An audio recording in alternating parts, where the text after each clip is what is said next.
From the top rope and the Great American Bash, I bid you all good evening, morning, afternoon, wherever you may be in this great land of ours or around the world. Welcome to the $55 million studio on the Pro Wrestle Machine. Let's get into this issue. Through the use of the Pro Wrestle Machine. January 11, 1999 Wrestling Observer Newsletter, Finger Poke of Doom, Awards results, plus tons more. By Observer staff. With the recent popularity boom of pro wrestling, there have been many attempts at writing histories. In most of them, in listing the most important people who have shaped this industry, there has been a notable omission. The honest wrestling promoter. The one respected so much by the local press that he was an institution in the community, and that while they may have questioned the credibility of the shows he produced, nobody ever questioned his credibility. The one respected so much by the wrestlers that not only was anything bad almost never written about him, very little bad was even said about him. The one where the man he battled with the most, at the end said, all you have to do is tell the truth and he's going to look good. A promoter where there were no stories about reporting fake lower numbers on the house, cheating wrestlers on pay, not paying bills on time, or even promises broken. Of course, in a business as cutthroat as pro wrestling, if such a man were to exist, and there have been some that have tried, once they got to the big scale, they'd be eaten up and chewed out of the business as quick as the thieves could go through their bankroll, as has happened on numerous occasions. And then there was Sam Mushnick. Mushnick was the most powerful man in the pro wrestling industry for a longer period of time than any single individual that ever lived. He never held a world championship, although he was the man responsible for creating almost every world champion for a quarter century. He never had a national television outlet.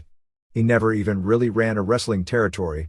But he was the main force behind the creation of the National Wrestling Alliance, the largest cartel of wrestling promoters that ever existed, with members not only throughout most of the United States but in numerous foreign countries as well, and the dominant organization in the industry from 1949 until 1983, and held it together during its glory years. He made St. Louis into the wrestling capital of the world and the most consistent money-making city in the country for nearly a 40-year period. He did that by very simple concepts. He presented pro wrestling as if it were sport. He had a background as a sports writer, and was friends with many of the leading sports figures of the time. If they could lose games clean, there was no reason wrestlers couldn't. You win some. You lose some.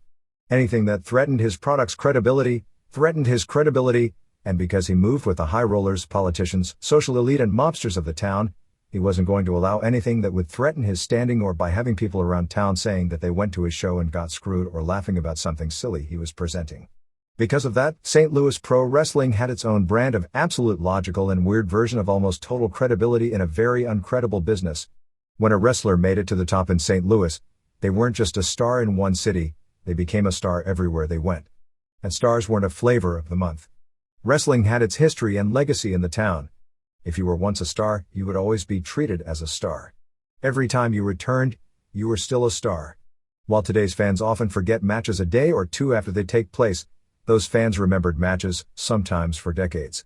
Some older fans still talk about the Bruiser vs. Von Erich death match, and that was in 1964, or the Thez vs. O'Connor Classic, back in 1965, or when Dory Funk Jr. had his first 60-minute draw with Jack Briscoe on New Year's Day of 1971. If a star lost to a newcomer, well, that just meant in one fell swoop, the fans knew they were seeing the birth of a new star that they were going to see on top for the next decade or two. It wasn't a fluke, to be forgotten 2 weeks later. It was a form of pro wrestling completely different than is found today, although the promotional concepts are in some ways similar to today's All Japan Pro Wrestling. As the years went by and he was replaced as president, that spelled the beginning of the slow crumbling of the most powerful organization of promoters in the history of this business, although it still existed on a big-time name basis through the early 90s, and exists in name only as a consortium of small independent promoters today. But even though Mushnick is probably one of the 10 most influential figures in the history of this industry, most histories of wrestling ignore Mushnick's contributions and instead focus on the more flamboyant men who have shaped the sport, from Frank Gotch to the Gold Dust Trio to Jim Londos to Gorgeous George and Lou Thesz, right past the 60s and 70s as if they never took place to Vince McMahon and Hulk Hogan of today. Focusing on Mushnick ruins a lot of charming history pieces. Because the key is that fans weren't going as fun and games, and fans flocked to his shows to see something that was neither a silly spectacle nor a cowboys and Indians melodrama. They were going to see real athletes compete in something very physical, that looked to be, but in the end definitely was not, real sport. Today in wrestling, the only known Mushnick to wrestling fans is Phil Mushnick. Mushnick passed away at the age of 93 in the early morning of December 30th from internal bleeding at St. John's Mercy Medical Center in St. Louis after being in bad health most of the past year. To the wrestlers that worked for him, he, along with the late Paul Boesch, and perhaps Don Owen, were generally considered the most respected promoters, known for being fair on their payoffs and not making promises that they couldn't or knew they wouldn't keep. Witness this story. In the late 50s, Mushnick had a show booked and the local electricians went out on strike the day of the card. He had to cancel the show. Since virtually all the wrestlers had come in from other territories for the booking and were expecting a good payday, Mushnick paid them their trans and what would have been considered fair payoff in cash for that market since he recognized it wasn't their fault the show didn't take place. That in and of itself would have been a unique story.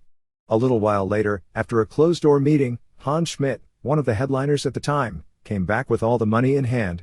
He told Mushnick that none of the wrestlers would accept any money, not even the trans. He told Mushnick they recognized the show being canceled was out of his control, and that in the past he had always been fair to them, and they had full confidence in the future he would always be fair to them. How strong was the loyalty of the top wrestlers to him? Think about this. Mushnick started promoting in St. Louis in 1942, and ran his final show 40 years later. In between, he probably ran about 700 major house shows in St. Louis, at either the arena often called the Checkerdome, or mainly at the company's home base, Kiel Auditorium. In that entire period, only 2 main events were ever changed from what was originally advertised on television, with the exception of a few matches where, to protect the business credibility, he'd advertised the world champion at the time on television, and if the title was going to change hands in the interim, it was actually the new champion that would take over the date so the fans would still get the title matches advertised. Once, in 1962, Buddy Rogers was scheduled to defend the world title against Cowboy Bob Ellis, but about a week before the show, Rogers was injured in the famous dressing room incident in Columbus, Ohio with Carl Gotch and Bill Miller. Mushnick couldn't produce the title match, but spent the final week before the show getting the word out to all local media that Rogers wouldn't be there, and there wouldn't be a world title match, but that he was bringing back Luthez, the city's all-time wrestling legend, in as a replacement. The other, on March 16, 1973, was a show headlined by Terry Funk vs. Johnny Valentine for the Missouri State title, which had its own story. A day or two before the show, Valentine went down with a heart attack. Mushnick spent the next day alerting everyone in the media that Valentine wouldn't be there, although to protect Valentine in the city he hedged and just said it was a heart blockage, and it was extremely rare for Mushnick to not tell the truth to the media, which is why his credibility was never questioned on issues like this. A few years earlier, Mushnick had problems because when Greg Valentine came in early in his career, Johnny insisted he be billed as his younger brother instead of his son because he didn't want fans to see him as old, and Mushnick, reluctantly, told the lie in that case and felt bad in doing so, as once Johnny retired, he always then billed Greg as his son. He got Gene Kiniski, a former world champion and top draw in the market for a decade, and from Canada as the replacement. Today in WWF and WCW, it is rare for a show to take place as advertised and without at least a few main eventers missing for various reasons. And Mushnick never ran his own territory, so his main eventers were stars being brought in from other parts of the country, and it isn't as if wrestlers didn't get hurt in those days, although the injury rate was lower, and all forms of travel were a lot harder in his early years of promoting, and even if his later years, it isn't as if airports didn't get closed during bad winter snowstorms. Mushnick drew such huge crowds in inclement weather that it was once joked after he drew a big house on November 22, 1963, the night John F. Kennedy was shot, that if there was a nuclear bomb threat in town, he'd still draw 8,000 fans. The wrestlers of that era knew they had to make it. If a flight was canceled, you took a different flight to another city like Memphis or Kansas City, you rented a car and drove 4 to 6 hours, or more in. If you couldn't make it until 10 or 11 p.m., the show would run long. There were instances of main event wrestlers arriving in the building at 10 p.m. or later and rushing into the ring with no preparation, but no stories of main eventers not making the show due to travel or weather foul-ups. Dory Funk Jr. remembered that early in his career, he was supposed to be in St. Louis but the weather was miserable, and there was a possibility the St. Louis airport would be shut the next day. His father impressed upon him that you don't miss St. Louis, and if there was a chance of bad weather the next day, he was told to get on a train the day before from Amarillo to St. Louis. Why did this happen? Partially, of course, was the money. Mushnick paid 32% of the after-tax gross to talent.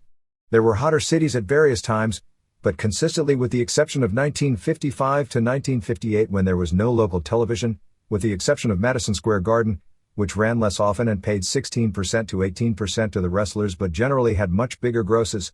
St. Louis was the best drawing market in the country as from World War II on. With one exception, they never had what could be called down periods in a business legendary for its big ups and big downs. Over a nearly 40-year period, Mushnick averaged about 8,000 paid attendance per show, generally running at Kiel Auditorium, which had a capacity of 10,700. He ran, like clockwork, just about every other Friday night, generally with the champion defending on alternate shows, and then took the summer off, because when he started baseball was such a big deal in the city and later just because that's how he did things, at which time the local TV station would air tapes of TV shows from Florida, Georgia and other NWA offices, to give exposure to new wrestlers that would be brought in during the fall season. The main event, which was usually a singles match, got 16%, which in the cases of most world title matches or singles main events meant 8% to both champion and challenger, which in those days were generally $3,000 payoffs, huge money by the standards of the time. In the case of a tag team match, or a double main event, the participants usually would get 4% each, unless the world champ was on the card who would always get 8%. Undercard money was better than wrestlers would get in most places, although not unusually high because Mushnick built shows around his main event and believed it was the main event match that is what determined whether he was going to draw a good house or not. At the end of the night, wrestlers would get all the financial breakdowns of the show on a piece of paper, and their percentage in cash as late as the late 70s, before they left the building. Nobody ever questioned its accuracy, nor should they have. Larry Matuszek, the television announcer in the 70s and early 80s who was Mushnick's right-hand man in the office, was there for the money settlements and noted, "I was there. Sam was always perfect on the money. In the office, if a bill came by mail at 10 a.m., he had the check written and it back in the mail by noon." Partially, for main eventers, they knew being a headliner in St. Louis generally meant you'd be a headliner any territory you went to. And there was no way to be world champion unless you could draw as a headliner in St. Louis. Mushnick was born in the Ukraine on August 22, 1905, and his family moved to St. Louis when he was 6. He was working as a postal clerk when a job opened up with the St. Louis Times as a sports writer, which paid less money. An avid sports fan, he took the job, and quickly gained a reputation not so much for being a great writer, but for an ability to dig out good stories because of his many sources, and quickly became a well-known figure throughout the sports community. He covered the baseball Cardinals, the team which later became legendary in that sport as the World Series winning Gashouse Gang, and became friends with many of the players. One of his best friends at the time was one of baseball's all-time greatest hitters, Rogers Hornsby, and in St. Louis, wrestling always mixed in better with the regular sports scene. He became friendly with the likes of Babe Ruth, Frankie Frisch, Mae West, and Al Capone. He was a good handball player and hung out at Harry Cook's gym, where the local wrestlers trained. He became good friends with legendary wrestler Ray Steele and, largely through osmosis, started learning the wrestling business. He and Ray Steele were close, noted Lou Thez. But Ray was a prankster. One time they drove together to Houston. Ray had rented the car and then stopped at the hotel to get some sleep and told Sam to drive around town. Ray called up the police and reported the rental car as stolen. The police picked up Sam and put him in jail. In 1932, the Times merged with the St. Louis Star, and Mushnick was out of a job. A third paper offered him a job, while at the same time Tom Pax, the local wrestling promoter and at the time one of the Big Six, a collection of wrestling promoters who basically controlled the entire country, offered him a job to be his publicist and right-hand man in the operation. He chose wrestling. With Pax as one of the country's biggest promoters and Mushnick quickly learning the ropes, he almost immediately became one of the leading movers and shakers in the industry. By the late 30s, wrestling around the country had hit the skids. Pax was doing better than most and was looking to create a new hometown hero, the son of a Hungarian immigrant named Lajos Tisza, who became wrestling's biggest icon as Lou Thez, a 20-year-old local stud wrestler thought to have enormous potential who Mushnick had on occasion played handball with. A story was created that in a private workout, Thez actually pinned Strangler Lewis in 20 seconds. The real story was there was a workout, and actually Thez was crushed so badly he nearly quit wrestling altogether, and Lewis had to talk him into coming back. Nevertheless, the seeds were put in motion, and on December 29, 1937, 21-year-old Thez became the youngest widely recognized world champion in the history of the industry, beating Everett Marshall in St. Louis for the title of the old MWA, and later that era's version of the American Wrestling Association, which ran out of New England and Quebec. Thez actually was originally not supposed to win, but because the advance was so strong and everyone was looking for a new sensation to save the business, Pax was able to maneuver the title to his man. The reign was short-lived, as Dies refused to sign a one-sided contract and they quickly took the belt off him, but during that period Mushnick and Dies would travel to various cities by train, with Mushnick going to all the local media in these days before television existed, hyping his man and building up the local title match. He did that in Dies' second title reign as well. It isn't exactly clear what happened between Mushnick and Pax, only that Mushnick was promised something that wasn't delivered, and decided to run opposition. He contacted Sam Lefton, the president of Lefton Steel and Construction, about backing an opposition wrestling promotion, and it opened up with a show on March 27, 1942. It was not an immediate hit, and after running 3 more shows, he was called into the service for World War II. He reopened shortly after the war ended, on December 5, 1945, building around old-time St. Louis favorites long past their prime like Strangler Lewis, Steele, and even Jim Londos. He was able to sustain operations even though the matches he was promoting were slower paced, drawing fans to see the stars they grew up with, since Pax pretty well had him squeezed out of getting any current name talent. While his wrestling operation did well, Pax had outside business interests that went sour, causing him to need cash. He sold his wrestling operation to a consortium consisting of Dies as the majority owner, with smaller shares going to Eddie Quinn of Montreal, Frank Tunney of Toronto, area wrestler Bobby Manigoff, and another wrestler who was a huge draw in the market, Wild Bill Longson. Thongson, the inventor of the pile driver, and Dies feuded over the National Wrestling Association world title in the ring, playing to huge business in 1947. With Dies running one side and Mushnick the other, the former friends, who after both were out of the business maintained their friendship to Sam's death, turned it into bitter rivals. The newspapers locally reported it as Martin Dies, Lou's father, buying the company since Lou was the top babyface headliner. Almost immediately, Mushnick, always the politician, went to Dies to settle the differences and try to work together, but Dies was doing huge business with Wild Bill Longson, feuding over the National Wrestling Association World Heavyweight title, and Mushnick was struggling, so he figured he'd wait things out, figuring Mushnick was on the ropes. The origins of the National Wrestling Alliance were rather modest, and its original intentions were never close to what it wound up being. Mushnick got together on July 14, 1948 with 5 other promoters, Al Haft out of Columbus, Ohio, who was the key since he controlled Buddy Rogers, Pinky George out of Iowa, Tony Stecker out of Minneapolis, Max Clayton of Omaha, and Orville Brown out of Kansas City, at the President Hotel in Waterloo, Iowa. Mushnick was just looking at making allies to supply him with talent, and in turn, all promoters would work together to trade off talent and help each other to protect each other's interests, sending top talent to oppose anyone infringing on their territorial borders, to respect others' territories, and in the event any wrestler would do something detrimental to wrestling, whatever that was to mean, as it could mean a wrestler got out of line, was becoming an embarrassment to the business, or it could just mean they stood up for themselves on money or business issues, they'd all agree not to book that wrestler, or a nice way of saying they would blacklist them. Of course, that was highly illegal and led to another important chapter in wrestling's history and where Mushnick truly consolidated power. The group named Brown, who was the champion already recognized both by Haft and in Brown's own Kansas City office, in October of 1948 as the first ever National Wrestling Alliance World Heavyweight Champion, a title that was soon to have a lot of meaning. Over the next decade it would be defended in nearly every corner of the world where pro wrestling was presented. More important at the beginning than Brown or whoever held Mushnick's Cartel's championship, was Rogers. Haft sent him to St. Louis in November 1948, and he almost immediately turned the tide in his operation. On February 4, 1949, Rogers vs. Don Eagle headlined Mushnick's first turn-away crowd ever at Kiel Auditorium.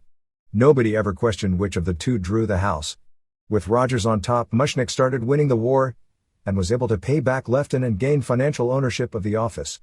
Other promoters, seeing how successful the new NWA was, looking for help and protection from outsiders, and in controlling rebel wrestlers, began joining up. Dies was on the wrong end of an organization gaining in power. It was only a few months later when Dies went to Mushnick, offering to become partners. Dies was worn out by the travel and defending his version of the title, which was losing in exposure, and running a business in a war at the same time. Mushnick was worried that if he lost Rogers, who was always tough to do business with, he'd be back in trouble, and felt business would be more profitable for everyone in a one-promotion market, and with Dies in the ring on his side as a steady draw, the sides agreed to merge promotions 50-50 with Mushnick running the business end. From a public standpoint, it was still presented to fans as separate companies, so it would appear to be competition and neither side would lose face, one owned by Mushnick, the other by Martin Dies. But they ran the same building, used most of the same talent, and promoted each other's shows. Besides, With Thez holding the title of the old NWA, and Brown of the new NWA, Mushnick was able to have a match that was to be scheduled for November 25, 1949, the elusive world title unification match. Most likely Brown would have gone over, given the politics of who settled and where the power at the time lied.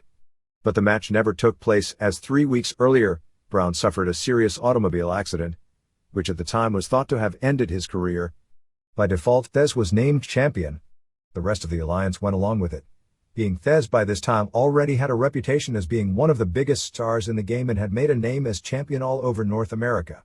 And wrestling was getting on network television as many as 4 nights a week in prime time. Thez wasn't the best-known wrestling star of that era. That was Gorgeous George. But he became the credible real wrestler, genuinely respected by many, maybe even most, for being a legitimate great wrestler and top athlete, even if some question the validity of his sport. In news clips, he was portrayed as the straight outsider in a less-than-straight business, almost the same way Mushnick was portrayed by his friends in the media. Thez would be shown in news reports training on the beach or wrestling in the gym while the rest of the crew dressed up in funny costumes. He remained champion, with the exception of taking a vacation period in 1956, for the next 8 years. By this point Mushnick became the most powerful business force in the NWA, since Thez was his man. The NWA was never at any point the cohesive force it looked to be from the outside. The members never trusted each other, and all had entirely different ideas of what wrestling was. They were almost all out for the quick buck, which meant no different than from what it means today. Whatever worked, or for that matter didn't work but someone came up with anyway, in the short run, was tried. While Mushnick would have liked for wrestling around the country to be what it wasn't, he never meddled in others' business unless it involved booking of the champion. And he kept wrestling in St. Louis as sports-like as was possible, and tried, also, to maintain that with the NWA champion. He felt it was important to have a great athlete as champion, to be able to put on a credible and entertaining match, to guard against the double cross from a promoter or wrestler trying to steal the title, as happened many times in the 20s and 30s, and to present a real athlete to the media when the champion came to town as the showpiece of the alliance. Lewis, who was well known and well liked by the older sports writers from being the biggest wrestling star of the 20s, was sent on the road as Thez manager and really his advance publicity man. Even though Lewis matches weren't real either, by this time so much time had passed and nostalgia made people believe Lewis was world champion in the days wrestling was real, and he had credibility, and when he endorsed Thez as the real deal, it meant something. The champion had to put up a $25,000 bond, huge money in those days, basically to make sure he'd do the job when the time came. Every year the NWA would have a convention and decide whether or not to renew Thez as champion. Thez would often be worried going into the meetings because he was often at odds with some promoters over the direction they were taking the business, but Lewis always calmed him by saying that as long as he was drawing money, they'd never vote him out. Mushnick, the ultimate politician, kept them in line, and as NWA president booked the dates for the champion, which generally meant the biggest houses for the promoters, so everyone needed to stay on Mushnick's good side to get the best weekend dates. Even though many didn't like the added expense, Lewis was guaranteed 3% of the gate in all title matches, plus Mushnick got a 3% booking fee and Thez got 8%. Thez was never voted out. He had gained so much prestige that more and more promoters wanted to join the alliance both for their own protection against outside forces, and to get what would be considered dates on the legitimate world title. At its peak, 38 different major regional offices covering most of the United States, Canada, Mexico, Japan, Australia and New Zealand and many smaller countries as well, were part of the NWA. In doing so, they had to relinquish their claims to the world title, which meant more unification matches. The first $100,000 gate in history for the 1952 Thez vs. Baron Leon match in Southern California was unifying Leon's local world title with Thez's more widely recognized version. After the networks canceled wrestling in 1955, Mushnick got a brief run on the NBC affiliate in St. Louis for a locally produced show from the St. Louis house, but it was canceled after one season and he had no television to create stars or promote the local matches. Mushnick's down period started at this point. Several things happened at about the same time. His relations with Thez, which were always bitter since he was the intermediary between Thez and the rest of the promoters, all of whom had different ideas than Thez about what wrestling was, got worse. Thez was constantly warring over the style of wrestling some of the smaller promotions usage of women wrestlers. The NWA at the time had a rule regarding title credibility that no women wrestling matches, regarded at the time as something of a freak attraction to titillate men, could be held on a card with the champion, but promoters from time to time ignored that doctrine, which Thez was adamant about, and working too many small towns dates. Mushnick was trying to keep the promoters in North America happy, and thus not sending Thez on world tours, which in the long run were more lucrative for Thez and potentially the NWA itself, which largely led to the split. Mushnick's own business was inconsistent, largely down because he had no television, drawing between 2,000 and 7,000 to his house shows. He survived mainly on his relations with the local media and Thez's reputation with the local wrestling fans. To augment his struggling wrestling operation, he began promoting outside events such as pro boxing and the Harlem Globetrotters, the latter of which remained a huge arena draw for him well into the 70s. Finally, Thez saw how much money was in Japan to work with and put Rikitosen over, and he felt Mushnick didn't see the big picture. Thez basically quit the NWA, hooked himself into Japan, sold his shares of St. Louis to Tunney and Quinn, gave the title to Dick Hutton instead of to Rogers, who Thez at the time hated and refused to put over, and who the NWA wanted as champ. Hutton, who was a great amateur wrestler but didn't have a lot of charisma as a pro, didn't draw with the title. Thez was gone from the NWA for the most part. Thez made his big money in Japan and then heading to Europe. Most important of all, when the NWA blacklisted wrestler Sonny Myers, he got a lawyer and sued the NWA successfully. The Justice Department became interested in the NWA, which meant virtually every major promoter in the business was in a fight for its life, because all member promoters faced the potential of prosecution, heavy fines, and even jail terms for conspiracy in areas such as restraint of trade, attempted monopolization practices, etc. Ironically, this was where Mushnick solidified his power in wrestling. He had long been friends with an influential congressman and longtime wrestling fan, Mel Price, who would sit at the matches with him and go out to dinner with him after the shows. Price negotiated a consent decree, which all the promoters were forced to sign, which basically made them promise not to do anything illegal, which after a while, they started back doing again, very similar to the business reaction to its own downfall in the early 90s. But the group could continue as a group of independent promoters doing business. Nobody would dare cross Mushnick at this point because of the consent decree hanging on their head. While the NWA presidency bounced around before this time, although Mushnick generally was in control, with elections at the alliance meetings, Mushnick's re-elections became a formality and he was in charge of the alliance and of the biggest title in the game. The down period ended in 1958 when Mushnick negotiated a deal with KPLR TV in St. Louis for a new concept in wrestling on TV, Wrestling at the Chase. Matches were held in a hotel ballroom dinner theater. Originally it was held in the Khorasan Room, a banquet room populated by an upscale audience where wrestling fans wore suits and ties, women wore evening gowns and sat at tables.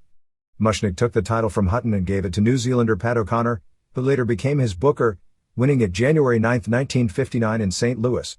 Wrestling was rebounding in some parts of the country through local television. Chicago in particular was on fire with Rogers. Rogers vs. O'Connor became not only the biggest match in wrestling, but turned into the hottest drawing program up to that point in time in history. The two set what was then the all-time record crowd and gate, drawing 38,622 fans at Comiskey Park in Chicago on June 30, 1961, the night Rogers captured the title. This led to another of Mushnick and the Alliance's biggest fights. While Thez was as close to an undisputed and universally recognized champion as pro wrestling would ever have, probably since the early 30s, there were always other titles running around. In 1960, Vern Gagne got television in Minneapolis and control of the promotion and created the modern version of the AWA, built around himself as perennial champion, building a storyline of a title history off a screwjob finish in a famous June 14, 1957 Chicago match where Thez lost to Edward Carpentier. Rogers, when he won the title, wasn't booked by Mushnick, and instead was being booked largely by Toots Mondt, which probably more than anything shows just how strong a drawing card Rogers truly was. Mondt, whose power in wrestling dated back to the 20s as a top shooter and one of the original Gold Dust trio with Lewis and Billy Sandow, at this point ran the Northeast along with his business partner, Vince McMahon Sr. They made it very difficult for the rest of the promoters to get dates, and almost impossible to get weekend dates on Rogers. The NWA members were panicking. Mushnick also caught wind of rumors that Mondt and McMahon were going to quit the NWA, take Rogers with them, thus destroy the foundation of the alliance since the title was its cornerstone and without it chaos would reign. Even if they could get it together and create a new champion as would be done today in the same situation, if Rogers was gone and still had their belt, as Ric Flair ironically did about 3 decades later, the NWA members feared their champion wouldn't be taken as a legitimate champion by the fans. Mushnick called up Thez, who by this time was 46 years old and living in semi-retirement in Arizona. Rogers, in a fashion reminiscent of a modern-day Shawn Michaels, wound up with a broken hand trying to walk out on a dressing room confrontation, The aforementioned Gotch/Miller incident, where as he was leaving, they slammed the door, breaking his hand, thus missing their first scheduled match. A second match was arranged, but just before that took place, Rogers suffered a broken ankle 2 minutes into a match in Montreal against Killer Kowalski. Kowalski actually toured, billed as a world title claimant, while Rogers was out, with the NWA not recognizing Kowalski because they hadn't approved of the title change ahead of time, and since Rogers never came out for the second fall of the best-of-3 fall Montreal match, that was the excuse given publicly. 2 months later they were booked again in Toronto, and many of the major promoters, including McMahon and Mont, were there for the promotional showdown that would climax in the ring with Thesz and Rogers.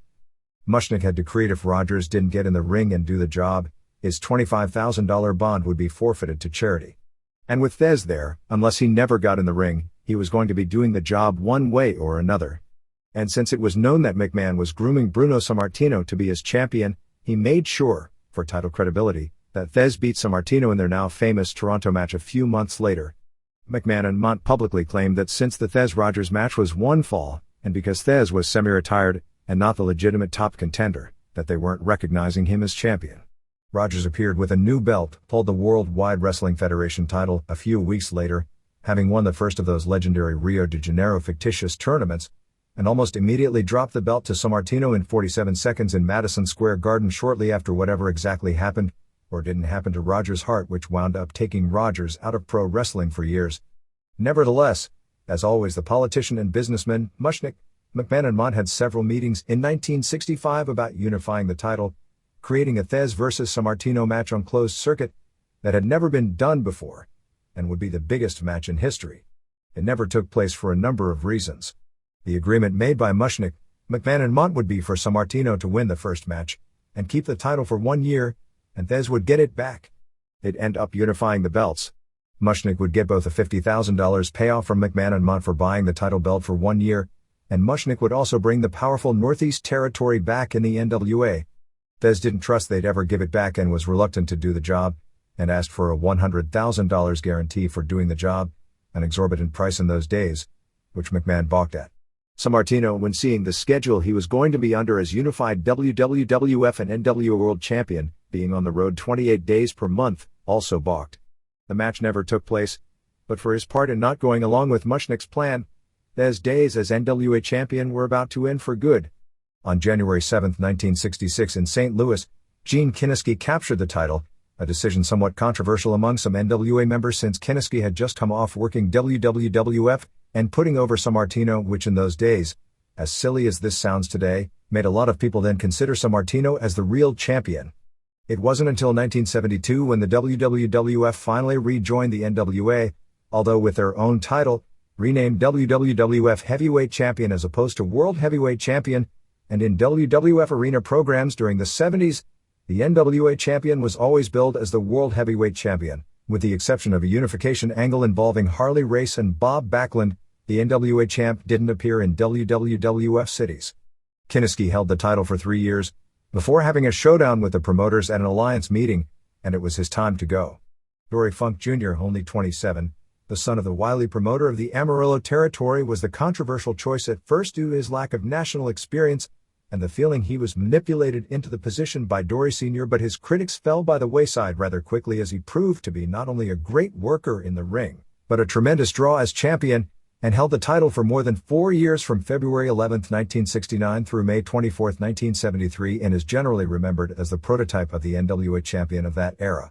Funk's reign was highlighted by his now legendary series of 60 minutes, and even a few 90-minute title matches against Jack Briscoe.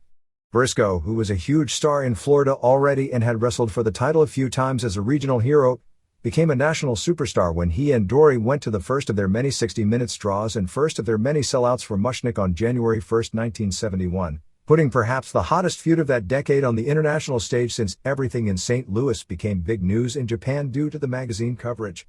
While this was going on, Japan was in turmoil as the two biggest stars, Shohei Baba and Antonio Inoki, both quit the NWA-recognized JWA promotion, with each forming new companies, the beginnings of both All Japan and New Japan. Baba came to St. Louis for several days of meetings with Mushnick, and with the help of Dory Sr., got NWA recognition, which meant access to the top NWA talent in what ended up being one of the most lengthy and bitter promotional wars in history.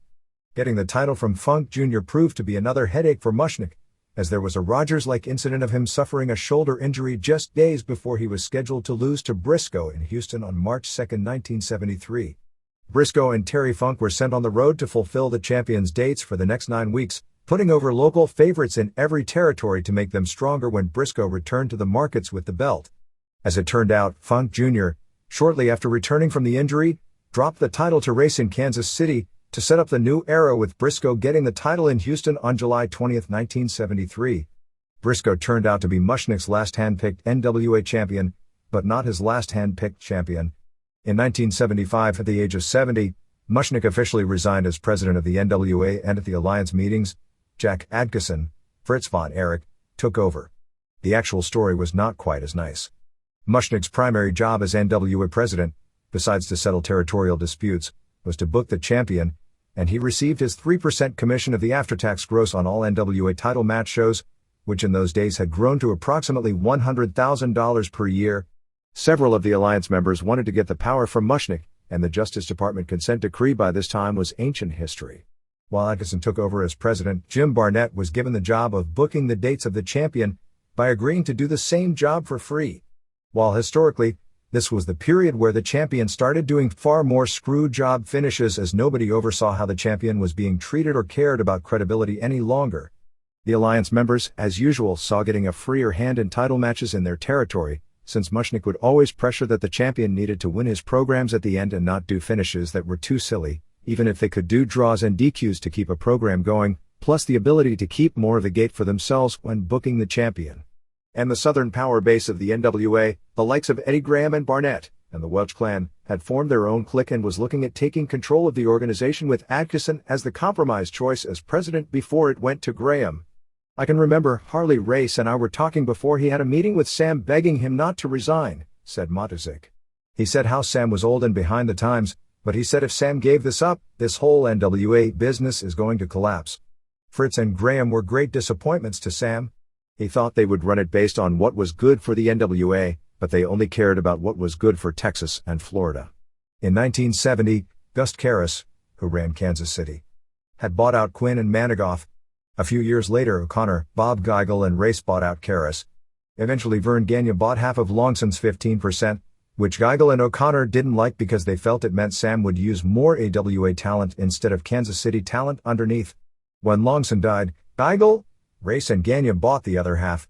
After resigning as president, the NWA changed. But St. Louis wrestling didn't. "It was the last city where wrestling didn't prostitute itself," said Ric Flair. "The ring was a large, very hard ring that may have originally been a boxing ring. Unless you knew how to take bumps like Race or Flair, it could be a painful experience unless you knew how to wrestle."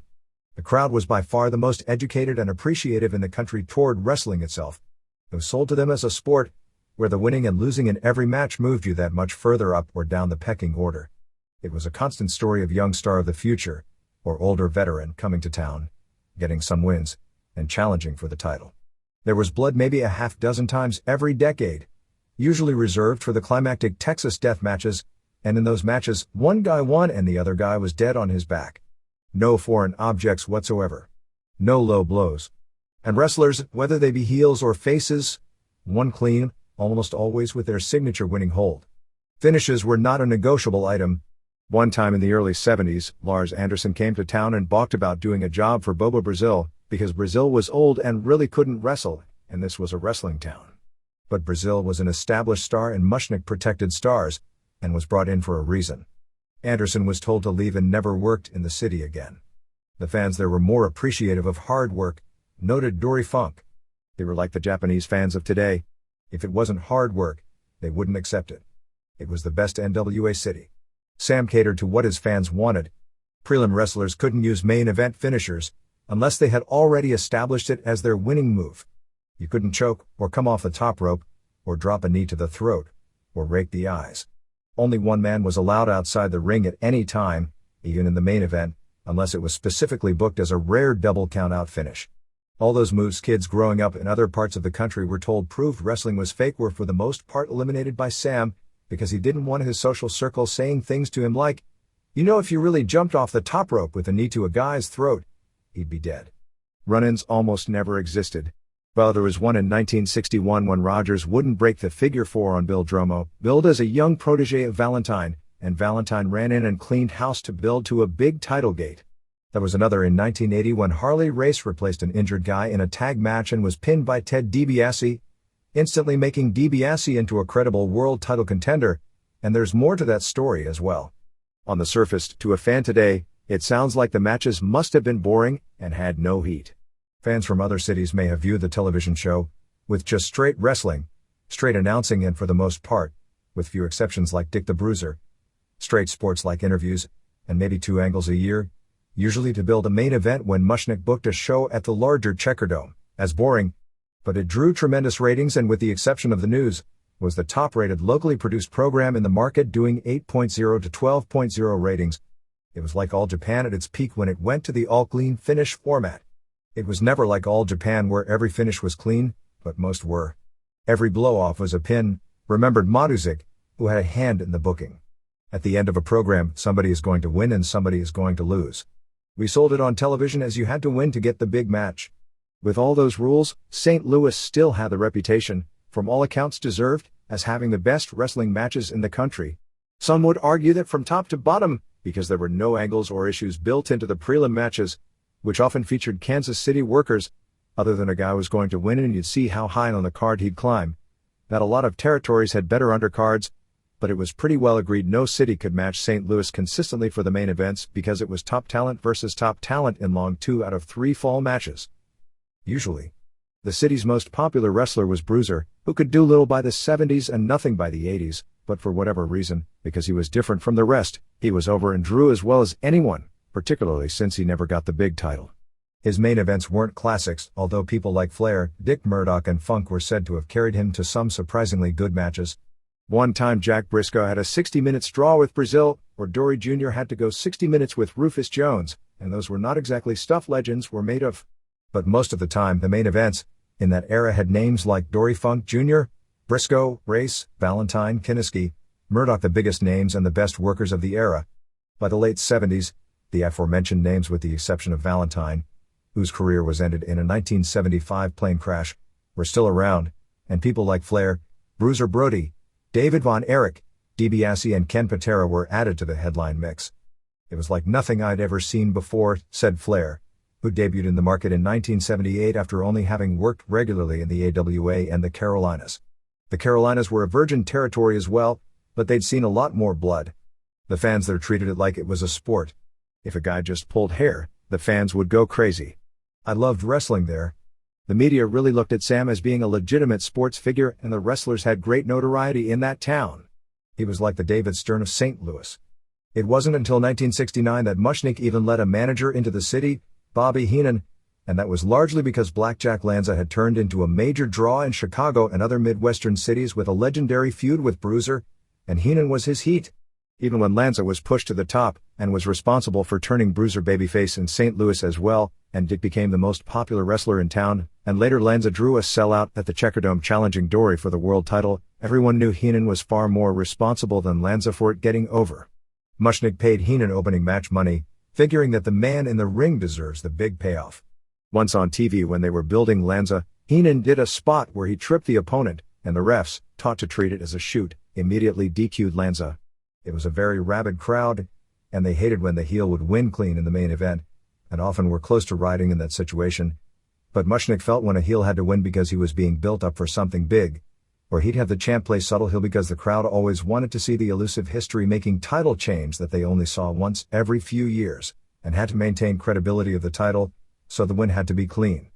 And most of all, because of his background with sports people and around sports, the biggest difference of all from a wrestler's standpoint is that the referees had to be protected. The referees got their orders from Sam himself, whereas the wrestlers got their direct orders from O'Connor, although for the most part he was carrying Sam's messages. They knew the finishes, but the rest of their job was to referee it as if it was a shoot. Some basic things were to be allowed, the heel hair pulling or trunk pulling early to get easy heat. But the ref wasn't allowed to be made a fool of. If a wrestler was outside the ring, the referee was to start counting. The wrestler had to get in the ring to stop the count or he'd be counted out, whether that was the planned finish or not.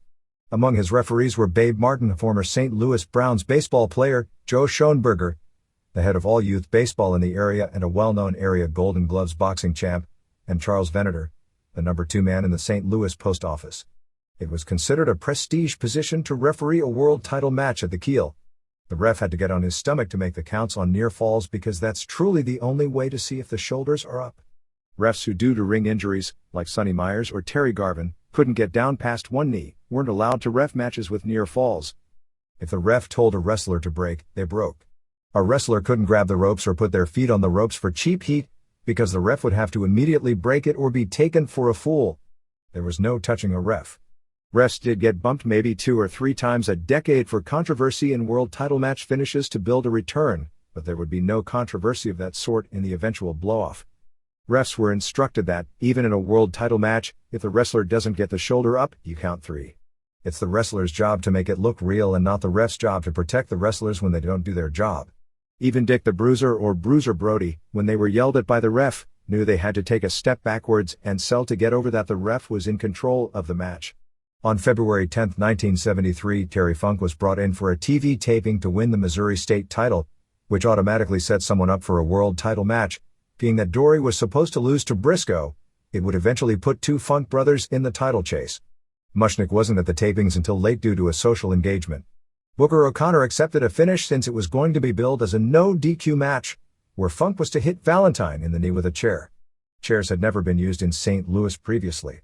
After that, Funk would gain the submission with a spinning toe hold. Mushnick actually arrived at the taping just before the finish and freaked out seeing it, actually as a shoot, overruling the decision on the spot and holding up the title. He came into the dressing room and screamed at O'Connor, and immediately changed his booking plans. He also ordered the belt given back to Valentine at the next house show, which was the show right after Valentine's heart attack, so Kineskey wound beating Funk and getting the belt. When the Sheik, who was the top drawing heel in the country at the time and owned the then hot Detroit territory, came in to wrestle O'Connor, he was DQ'd in like 24 seconds for brawling outside the ring, a St. Louis no-no. It nearly caused a riot because they didn't do 24 seconds matches. Mushnick was embarrassed, and since he agreed to book him for 2 dates, kept his word and gave him a prelim match against a wrestler nobody has ever heard of on his second show, and never used him again. When George Steele came in, Mushnick never allowed him to do any of his gimmick because that wasn't the style of wrestling he was promoting, and he was mad Steele used those kind of tactics since at the time Steele was a powerhouse, could actually wrestle a little, but even so, he never got over. Mushnick could also carry a grudge. In 1974, he brought in Wahoo McDaniel and Billy Robinson from the AWA. Robinson was a St. Louis-style wrestler, and quickly made a rep doing a 45-minute draw with Race in a Missouri title match. However, Mushnick felt they were trying to swerve him on a trans bill, and even though that was a regular part of the business elsewhere, it wasn't his business and they, from another business, didn't understand. He never booked McDaniel again, and didn't book Robinson again for 3 years, and when he did, never gave him any kind of a meaningful push. When Dusty Rhodes was the hottest draw in the NWA, Mushnick did use him fairly strong, but never gave him the push others did, feeling that Rhodes' lack of conditioning made the business look bad, even when it was clear few had the ability to draw a crowd like him. A few years later, Mushnick made a deal with Haskell Cohen to do a nationally syndicated wrestling show via satellite. The idea was for it to be an NWA all-star show, where the various promoters would send their top stars to get national recognition, and would allow the biggest names to be seen in every NWA market, so promoters would have the top guys from other territories already over to their audience, so they would mean something when brought in for major shows. Clearly he saw the future of the business, and this was it. Still, most of the promoters younger than him didn't see the future and didn't see where they would get any immediate gain from letting fans in their territory see wrestlers on television that they didn't control. Mushnick got Vern Gagne, Race, Bob Geigel, Gus Karras and Bruiser together for a taping in Kansas City. Just before the show, the satellite crashed, and before it could be put together, the deal fell apart. It may have been a few years ahead of its time. Mushnick's final world title creation came in 1977. Bob Backlund, a former NCAA Division II champion college wrestler with a good physique that had gotten a minor push in Florida and a bigger push in Georgia, was brought in to be Sam's next version of Briscoe. In order, he beat Race via DQ, lost to Kineskey, beat Race for the Missouri title, got a few wins underneath to keep the title, lost by DQ to Race before beating him again, and then went 60 minutes with then-champion Terry Funk, losing 1 fall. No doubt those opponents made him appear to be a far better worker than he really was. McMahon Sr. called him up, saying with Sammartino going to lose the title and he was going with Billy Graham as a transition champion, He was looking for someone to make the next big thing. After Sammartino and Morales had been ethnic heroes, although Sammartino's popularity transcended his ethnicity, and with Graham's role, he was looking for the opposite of Graham, a humble All-American boy, and Mushnick recommended Backlund, who had a 6-year run on top of the WWF until the Hogan era. Although he was no longer the major power broker in wrestling, Mushnick's business was on fire in the late 70s, largely built around the rise of new top stars Flair, DiBiase, Brody, Patera, Backlund and David Von Erich trading wins on the Trail of Champion race, along with his established former champions like Briscoe and Dory. Flair, who had already helped turn the Carolinas, had never headlined in another territory yet and was being thought of as the hottest young talent in the country when he was brought into St. Louis by Mushnick. That was a fight as well, as O'Connor felt Flair was too small to make it in St. Louis. Other top stars elsewhere from the same era that were brought in, Buzz Sawyer and Roddy Piper of note, and even Ray Stevens a few years earlier, were never pushed for that reason, very similar if time was transfixed and they went to today's All Japan, and thus were never considered for the NWA title. If Mushnick hadn't have overruled him in insisting Flair be brought in, and Flair wouldn't have gotten over in St. Louis, he never would have been in line for the title that he made his career and legend with. But he got over instantaneously in his first match in early 1978 against Omar Atlas. He became a top national star when on his second match in the city, he pinned Dory to set him up with a series of title matches at then-champion Race. The matches drew packed houses and he was made. His win over Dory also set him up on a Japan tour right after, as on his first night in, he was allowed to pin Giant Baba in a tag match at a time when such a thing just didn't happen. Although Mushnick by this point was no longer the star maker, this success put Flair in line, and on September 17, 1981 in Kansas City, he pinned Rhodes to win the first of what would be something like 15 world title victories.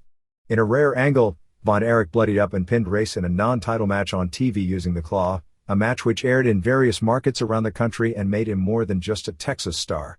Von Erich's charisma, as the son of one of the city's biggest icons chasing what his father never won, became an incredible hit and, like what happened a few years later in Texas, the traditional fans were joined by a huge throng of kids and teenagers, creating a rock concert-like atmosphere at the wrestling matches. And then, when it was never bigger, it ended. On January 31, 1981, his wife of nearly 40 years, Helen, passed away.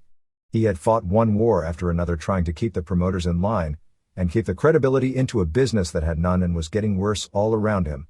He had set up the company, which he owned the controlling interest in a way to where if he were to die, all her interests would be protected. But she was gone and he was 75 years old, financially set for life, in a young man's business that was changing in ways he didn't like. The next champion was going to be Rhodes. He had no reason to continue. On February 6, 1981, Race defended the title against DiBiase. Sam wasn't at the matches, as he was still grieving over his wife's death. They decided to do something different. It had been done before in other territories. DiBiase went for a tackle. Race moved. He hit Ref Venator, who took a bump out of the ring. Race attacked DiBiase. A second ref, Lee Warren, ran down to the ring. You've seen it a million times now. But this was 5 years before it became trademarked as the Carolinas' Killing Dusty finish. Race was already doing this regularly around the country. DiBiase pinned Race, Warren counted 3. Venator saw a DQ before the pin. The fans thought they'd seen the elusive title change and the start of the career of a new legend. When they found out differently, there was nearly a riot. The fans had never seen a screw job finish like this one. And they didn't like it. A chair whizzed by Matuzik's head as he got in the ring to tell fans the title didn't change hands. Those fans didn't go to wrestling to get screwed. They were never taught what the feeling was like. But they were about to learn fast. At that point, Mushnick decided to retire at the end of the year. On January 1, 1982, Mushnick presented his final show at the St. Louis Arena, drawing a sellout 19,819 fans to see Flair beat Rhodes in the main event. A who's who of St. Louis sports celebrities were at the show, as were many wrestlers, some long since retired, and others whose careers he made, including Joe Garagiola, a former Cardinals baseball player who gained his early announcing experience doing wrestling at the Chase, and later became a national baseball broadcaster and co-host of the Today Show.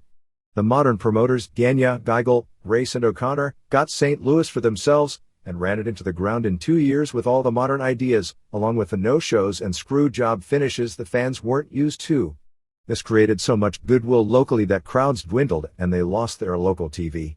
Vince McMahon Jr. took over wrestling at the Chase in late 1983, quickly moved it from the Chase, and later from St. Louis, changing its name to WWF Superstars of Wrestling.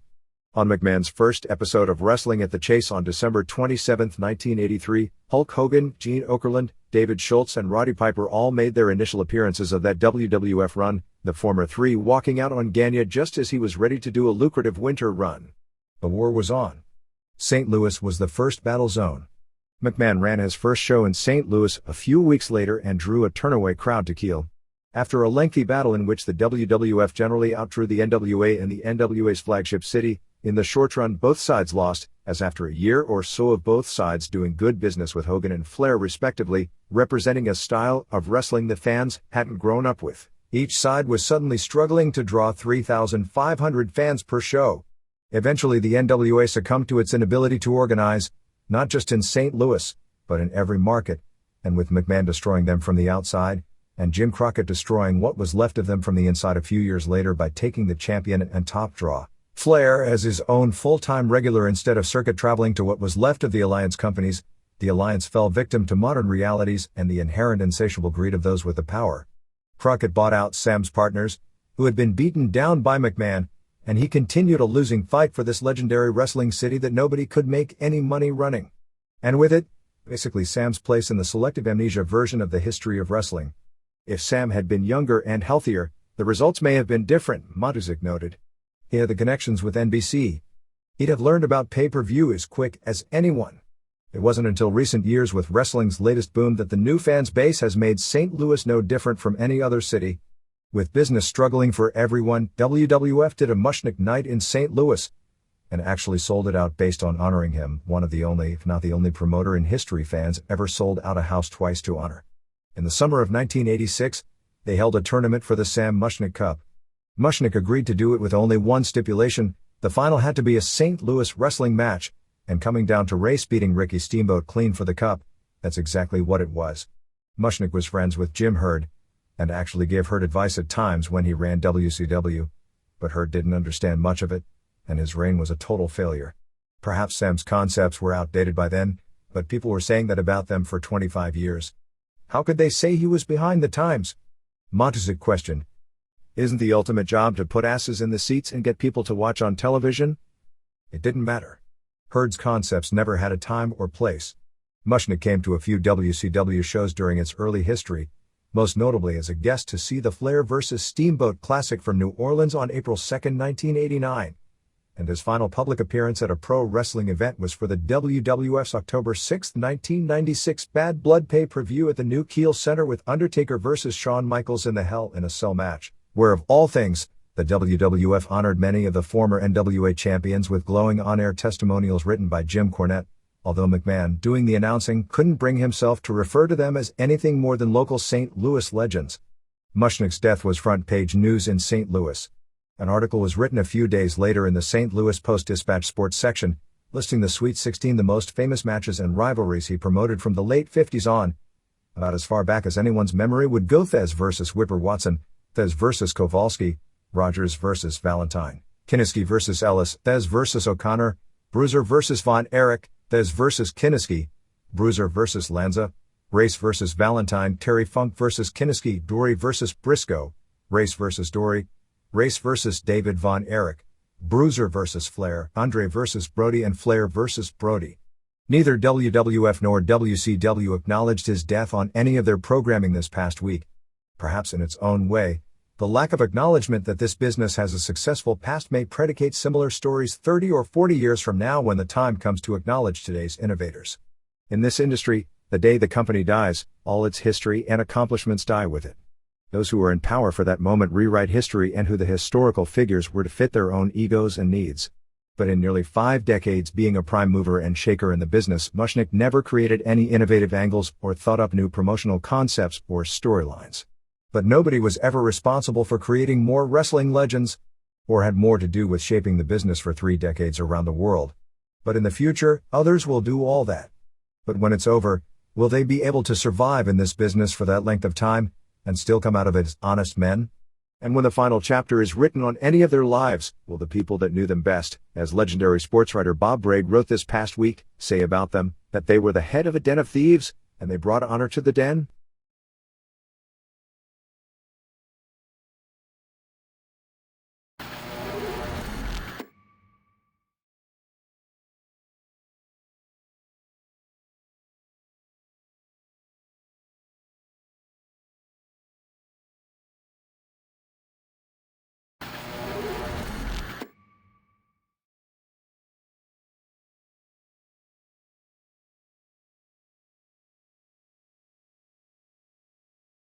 1998 Wrestling Observer Awards. The following are the results of the 19th Annual Wrestling Observer Newsletter Readership Awards along with a listing of the previous winners in the various categories. Readers are encouraged to send in their comments on the results. Category Awards. Winners determined by points voted on a 5-3-2 basis. The number of first place votes is the first number listed after the wrestler's name. Wrestler of the Year. 1. Steve Austin, 471, 2,746. 2. Mitsuharu Misawa, 67, 1,606. 3. Kenta Kobashi, 73, 1,193. 4. Mick Foley, 62, 838. 5. Rocky Maivia, 11, 214. 6. Bill Goldberg, 1, 196. 7. Shinjiro Otani, 27, 189. 8. Toshiaki Kawada, 9, 176. 9. Shinya Hashimoto, 3, 148. 10. Jushin Liger, 1, 143. Honorable mention Tsuyoshi Kosaka, 143, Kiyoshi Tamura, 125, Koji Kanemoto, 108. Previous winners. 1980 Harley Race. 1981, Ric Flair. 1982, Ric Flair. 1983, Ric Flair. 1984, Ric Flair. 1985, Ric Flair. 1986, Ric Flair. 1987, Riki Choshu. 1988, Akira Maeda. 1989, Ric Flair. 1990, Ric Flair. 1991, Jumbo Tsuruta. 1992, Ric Flair. 1993, Vader. 1994, Toshiaki Kawada. 1995, Mitsuharu Misawa. 1996, Kenta Kobashi. 1997, Mitsuharu Misawa. Most Outstanding Wrestler. 1. Koji Kanemoto, 149, 1,184. 2. Shinjiro Otani, 121, 1,175. 3. Mitsuharu Misawa, 126, 1,109. 4. Kenta Kobashi, 94, 801. 5. Juventud Guerrero, 82, 754. 6. Kiyoshi Tamura, 35, 622. 7. Mick Foley, 55, 559. 8. Jushin Liger, 26, 412. 9. Jun Akiyama, 5, 335. 10. Steve Austin, 43, 307. Honorable mention Chris Jericho, 258, Chris Benoit, 184, Billy Kidman, 168, Toshiaki Kawada, 162, X-Pac, 149, Rob Van Dam, 104, Ultimo Dragon, 82, Rocky Maivia, 75. Previous winners. 1986, Ric Flair. 1987, Ric Flair. 1988, Tatsumi Fujinami. 1989, Ric Flair. 1990, Jushin Liger. 1991, Jushin Liger. 1992, Jushin Liger. 1993, Kenta Kobashi. 1994, Kenta Kobashi. 1995, Manami Toyota. 1996, Rey Mysterio Jr. 1997, Mitsuharu Misawa. Best Box Office Draw. 1. Steve Austin, 666, 3,367. 2. Bill Goldberg, 7, 934. 3. Hulk Hogan, 1, 915. 4. Mitsuharu Misawa, 12, 522. 5. Antonio Inoki, 275. 6. Shinya Hashimoto, 243. 7. Undertaker, 4, 170. 8. Masahiro Chono, 149. 9. Mike Tyson, 11, 118. 10. Ric Flair, 114. Honorable mention, Rocky Maivia, 88, Pero Aguayo, 73. Previous winners. 1987, Hulk Hogan. Best Babyface. Previous winners. 1980, Dusty Rhodes. 1981 Tommy Rich. 1982 Hulk Hogan. 1983 Hulk Hogan. 1984 Hulk Hogan. 1985 Hulk Hogan. 1986 Hulk Hogan. 1987 Hulk Hogan.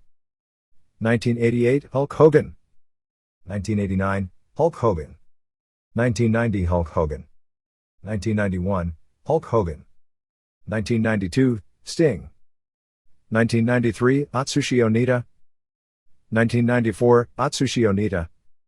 1995 Pero Aguayo. 1996 Shawn Michaels. Best heel previous winners. 1980 Larry Zbyszko. 1981 Don Morocco. 1982 Buzz Sawyer. 1983 Michael Hayes. 1984 Roddy Piper. 1985 Roddy Piper. 1986 Michael Hayes. 1987 Ted DiBiase. 1988 Ted DiBiase. 1989 Terry Funk. 1990 Ric Flair. 1991 The Undertaker. 1992 Rick Rude. 1993 Vader. 1994 Love Machine. 1995 Masahiro Chono. 1996 Steve Austin. Feud of the Year. 1. Steve Austin vs. Vince McMahon, 564, 2,992. 2. Ligers Jr. vs. Atanis Jr., 47, 968. 3. Black and White vs. Wolfpack, 6, 316. 4. Juventud Guerrero vs. Billy Kidman, 11, 235. 5. Undertaker vs. Kane, 3, 224. 6. New Japan vs. NWO, 13, 203. 7. Ric Flair vs. Eric Bischoff, 7, 198. 8. Steve Austin vs. Mick Foley, 11, 178. 9. DX vs. The Nation, 2, 160. 10. Steve Austin vs. Undertaker, 4, 158. Honorable mention, Chris Benoit vs. Booker T, 124, Chris Jericho vs. Dean Malenko, 117, Mitsuharu Misawa vs. Toshiaki Kawada, 108, Linus Asuka vs. Kyoko Inoue, 107, Taz vs. Shane Douglas, 82. Previous winners. 1980 Bruno Sammartino vs. Larry Zbyszko. 1981 Andre the Giant vs. Killer Khan. 1982 Ted DiBiase vs. Junkyard Dog. 1983 Freebirds vs. Von Erichs. 1984 Freebirds vs. Von Erichs. 1985 Ted DiBiase vs. Jim Duggan. 1986 Hulk Hogan vs. Paul Orndorff. 1987 Jerry Lawler vs. Austin Idol and Tommy Rich. 1988 Midnight Express vs. Fantastics. 1989 Ric Flair vs. Terry Funk. 1990 Jumbo Tsuruta vs. Mitsuharu Misawa. 1991 Tsuruta and Company vs. Misawa and Company. 1992 Moondogs vs. Jerry Lawler and Jeff Jarrett. 1993 Bret Hart vs. Jerry Lawler. 1994 Gringos Locos vs. Mexican AAA. 1995 Dean Malenko vs. Eddie Guerrero.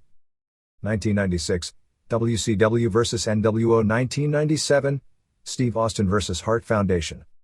Tag Team of the Year. 1. Shinjiro Otani and Tatsuhiro Takaiwa, 245, 1,597. 2. Toshiaki Kawada and Akira Taue, 162, 1,359. 3. Billy Gunn and Jesse Jam, 139, 989. 4. Sabu and Rob Van Dam, 71, 651. 5. Genichiro Tenryu and Shiro Koshinaka, 54, 581. 6. Stan Hansen and Vader, 41, 441. 7. Jushin Liger and El Samurai, 17, 414. 8. Kenta Kobashi and Johnny Ace, 40, 349. 9. Kenta Kobashi and Jun Akiyama, 25, 269. 10. Masahiro Chono and Hiroyoshi Tenzan, 3, 214. Honorable mention Masahiro Chono and Keiji Muto 198, Bubba Ray and Devon Dudley 148, Lance Storm and Chris Condito 133, Jushin Liger and Kendo Kashin 108, Ryan Christopher and Scott Taylor 97, Koji Kanemoto and Kendo Kashin 81.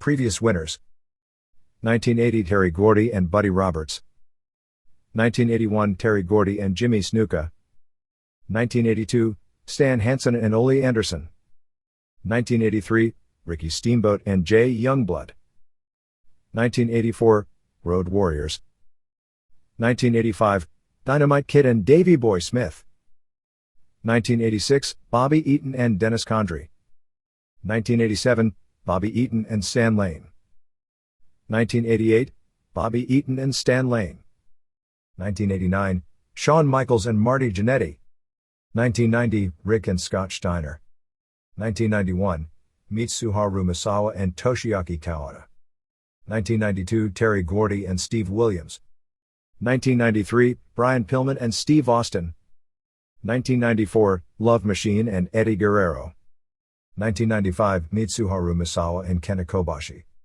1996 Mitsuharu Misawa and Jun Akiyama, 1997 Mitsuharu Misawa and Jun Akiyama.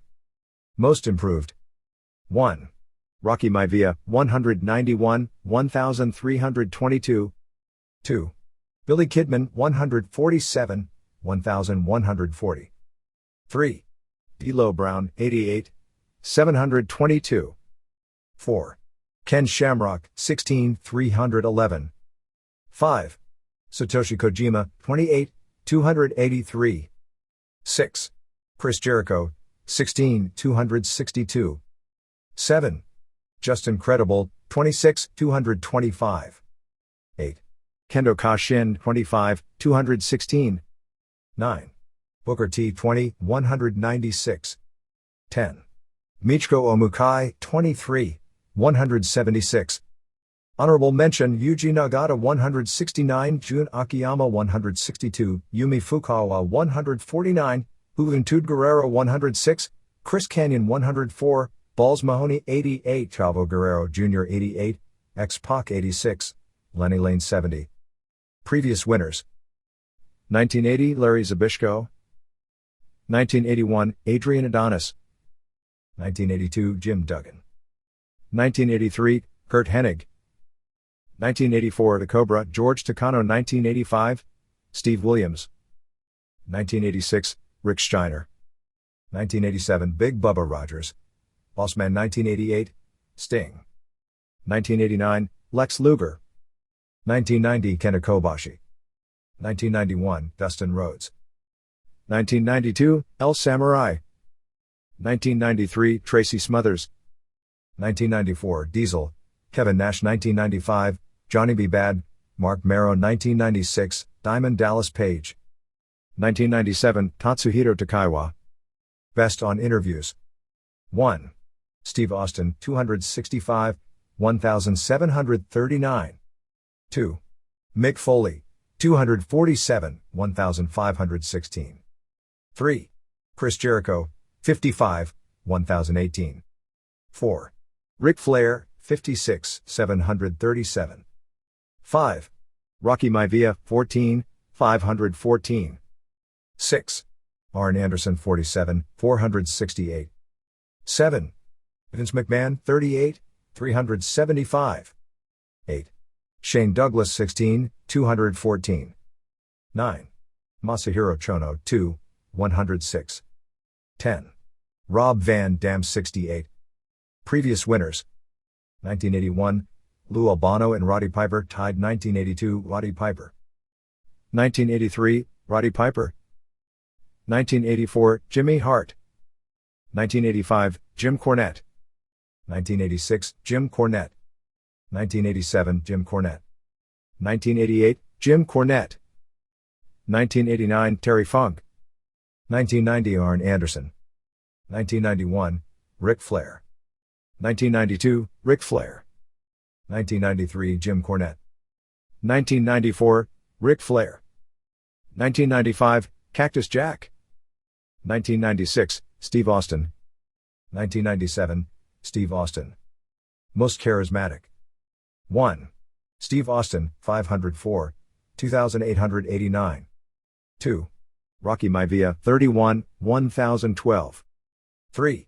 Bill Goldberg, 13, 903. 4. Ric Flair, 56, 683. 5. Chris Jericho, 22, 257. 6. Kevin Nash, 6, 92. 7. Mick Foley, 10, 85. 8. Masahiro Chono, 83. 9. La Parka, 74. 10. Antonio Inoki, 4, 73. Previous winners. 1980, Ric Flair. 1981, Michael Hayes. 1982, Dusty Rhodes and Ric Flair. Tied 1983, Ric Flair. 1984, Ric Flair. 1985, Hulk Hogan. 1986, Hulk Hogan. 1987, Hulk Hogan. 1988, Sting. 1989, Hulk Hogan. 1990, Hulk Hogan. 1991, Hulk Hogan. 1992, Sting. 1993, Ric Flair. 1994, Atsushi Onita. 1995, Shawn Michaels. 1996, Shawn Michaels. 1997, Steve Austin.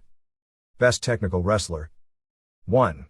Kiyoshi Tamura, 210, 1294. 2. Shinjiro Otani, 176, 1283. 3. Dean Malenko, 124, 1130. 4. Chris Benoit, 88, 900. 5. Koji Kanemoto, 53, 635. 6. Jushin Liger, 51, 432. 7. Mitsuharu Misawa, 79, 338. 8.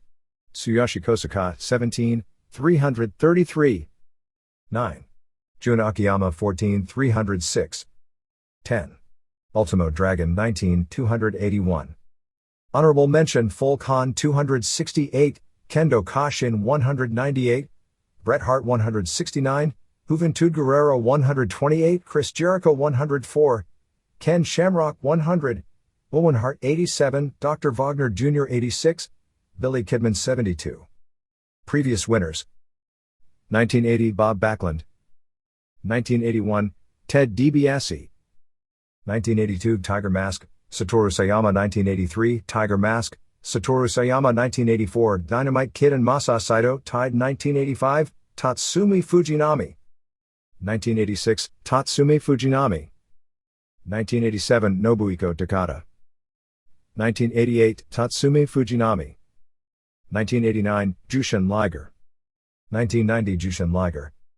1991, Jushin Liger. 1992, Jushin Liger. 1993, Hiroshi Hazi. 1994, Chris Benoit. 1995, Chris Benoit. 1996, Dean Malenko. 1997, Dean Malenko. Bruiser Brody Memorial Award. Best Brawler. 1. Mick Foley, 587, 3061. 2. Chris Benoit, 16, 686. 3. Steve Austin, 19, 645. 4. Masato Tanaka, 1, 338. 5. Mayumi Ozaki, 34, 268. Tommy Dreamer, 8, 268. 7. Terry Funk, 172. 8. Raven, 4, 148. 9. Sabu, 2, 119. 10. Sandman, 17, 104.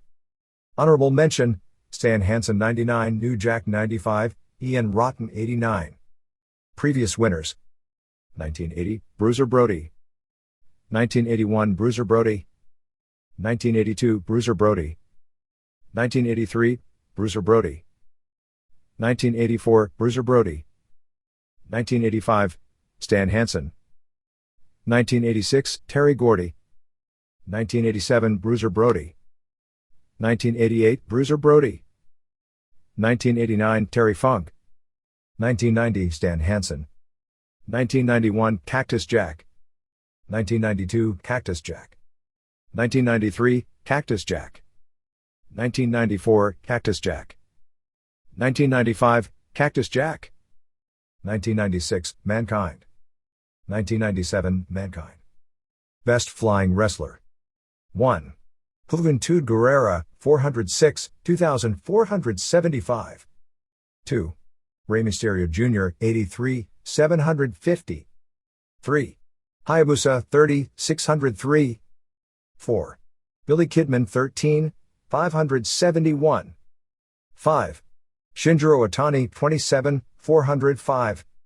6. Great Sasuke, 26, 378. 7. Rob Van Dam, 34, 319. 8. Takamichi Noku, 8, 265. 9. Hikari Fukuoka, 21, 209. 10. Psychosis, 8, 169.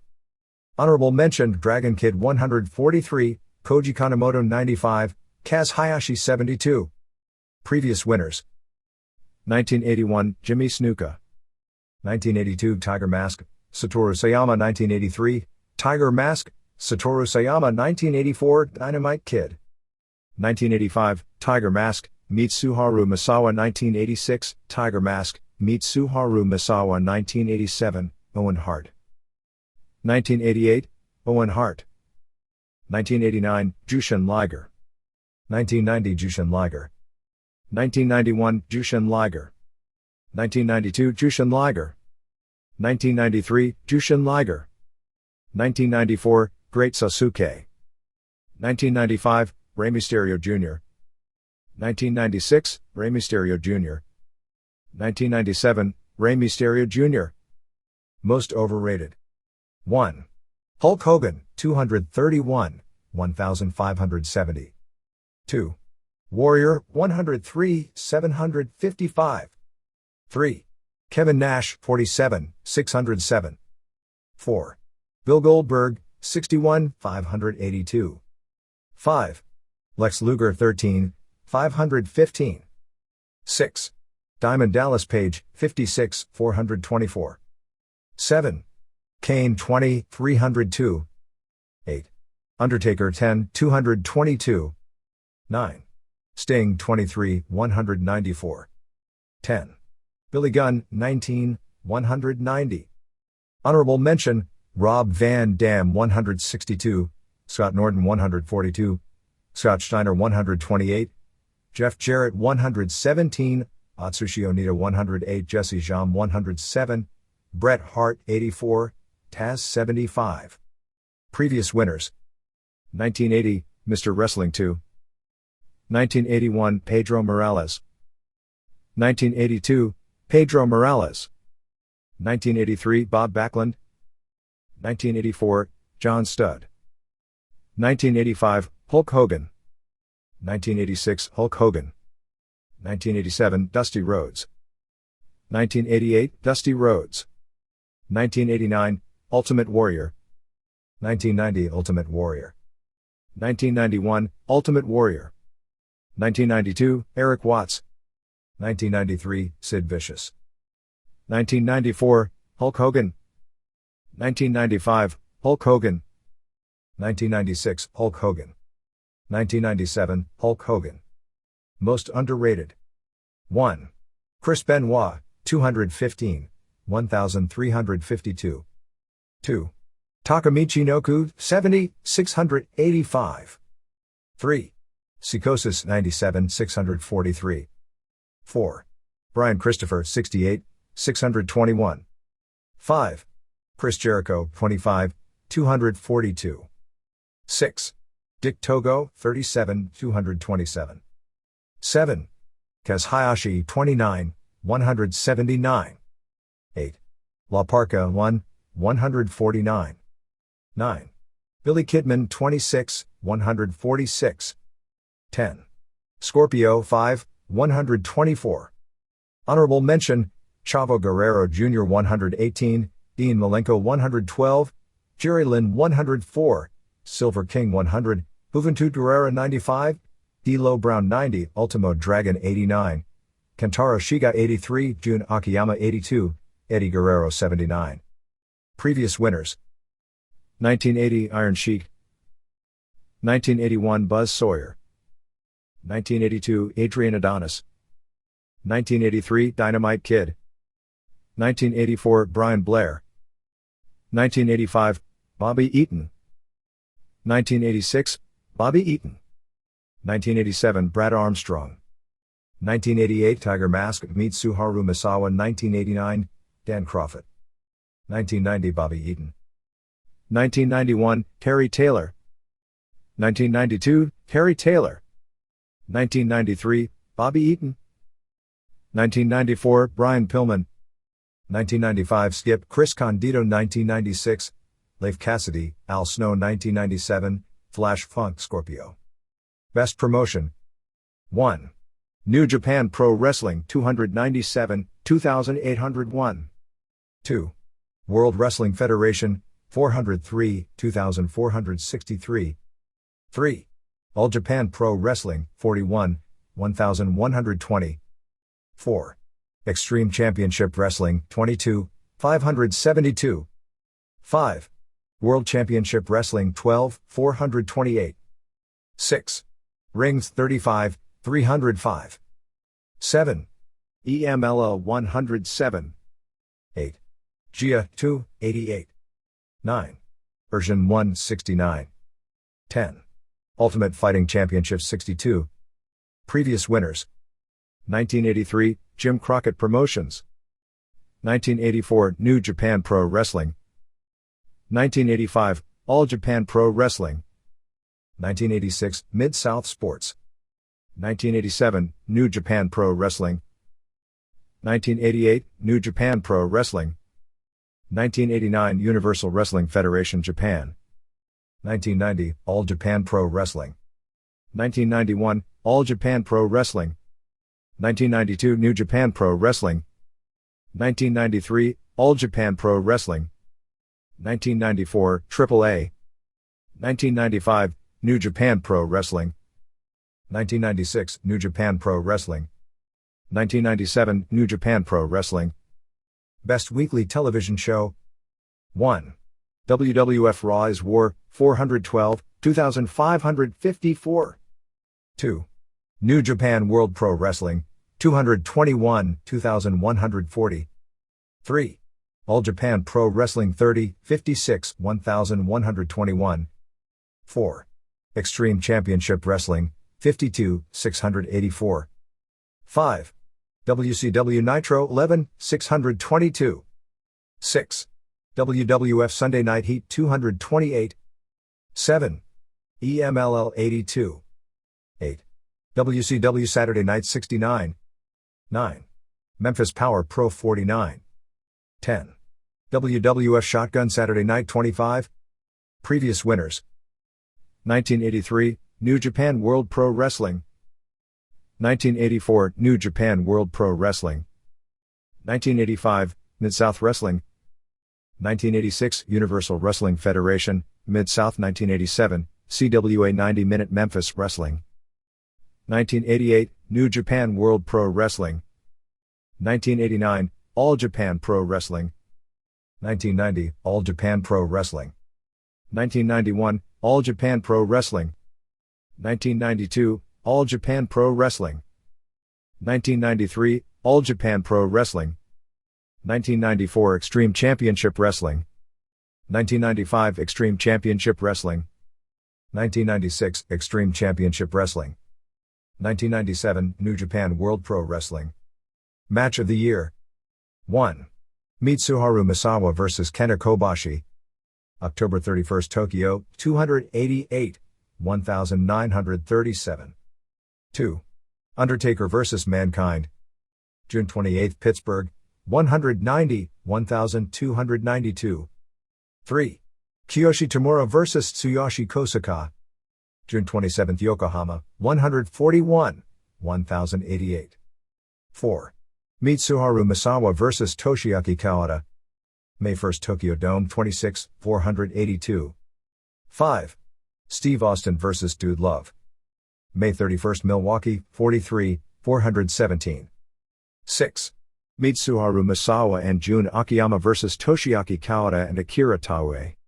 December-May 97, Tokyo, 14, 406. 7. Juventud Guerrero vs. Billy Kidman. November 16, Wichita, 19, 329. 8. Rocky Maivia vs. Hunter Hearst Helmsley.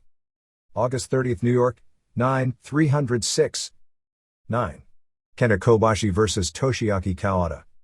June 12, Tokyo, 21, 218. 10. Kenta Kobashi vs. Jun Akiyama. July 25, Tokyo, 22, 202. Honorable mention Koji Kanemoto vs. Dr. Wagner Jr. June 3, Osaka 176. Ric Flair vs. Bret Hart January 25, Dayton 155. Steve Austin vs. Shawn Michaels 329 Boston 136, Shinjiro Otani and Tatsuhito Takaiwa vs. Koji Kanemoto and Dr. Wagner Jr. August 8, Osaka 135, Shinjiro Otani and Tatsuhito Takaiwa vs. Jushin Liger and El Samurai August 2, Tokyo 110, Genichiro Tenryu vs. Shinya Hashimoto August 1, Tokyo 95. Previous winners: 1980, Bob Backlund vs. Ken Patera New York. 1981, Pat Patterson vs. Sergeant Slaughter April 21, New York. 1982, Tiger Mask, Satoru Sayama vs. Dynamite Kid August 5, Tokyo. 1983, Ric Flair vs. Harley Race November 24, Greensboro. 1984, Freebirds vs. Von Erichs July 4, Fort Worth. 1985, Tiger Mask, Mitsuharu Misawa vs. Kunyaki Kobayashi June 12, Tokyo. 1986, Ric Flair vs. Barry Windham February 14, Orlando. 1987, Ricky Steamboat vs. Randy Savage 329 Pontiac. 1988, Ric Flair vs. Sting 327 Greensboro.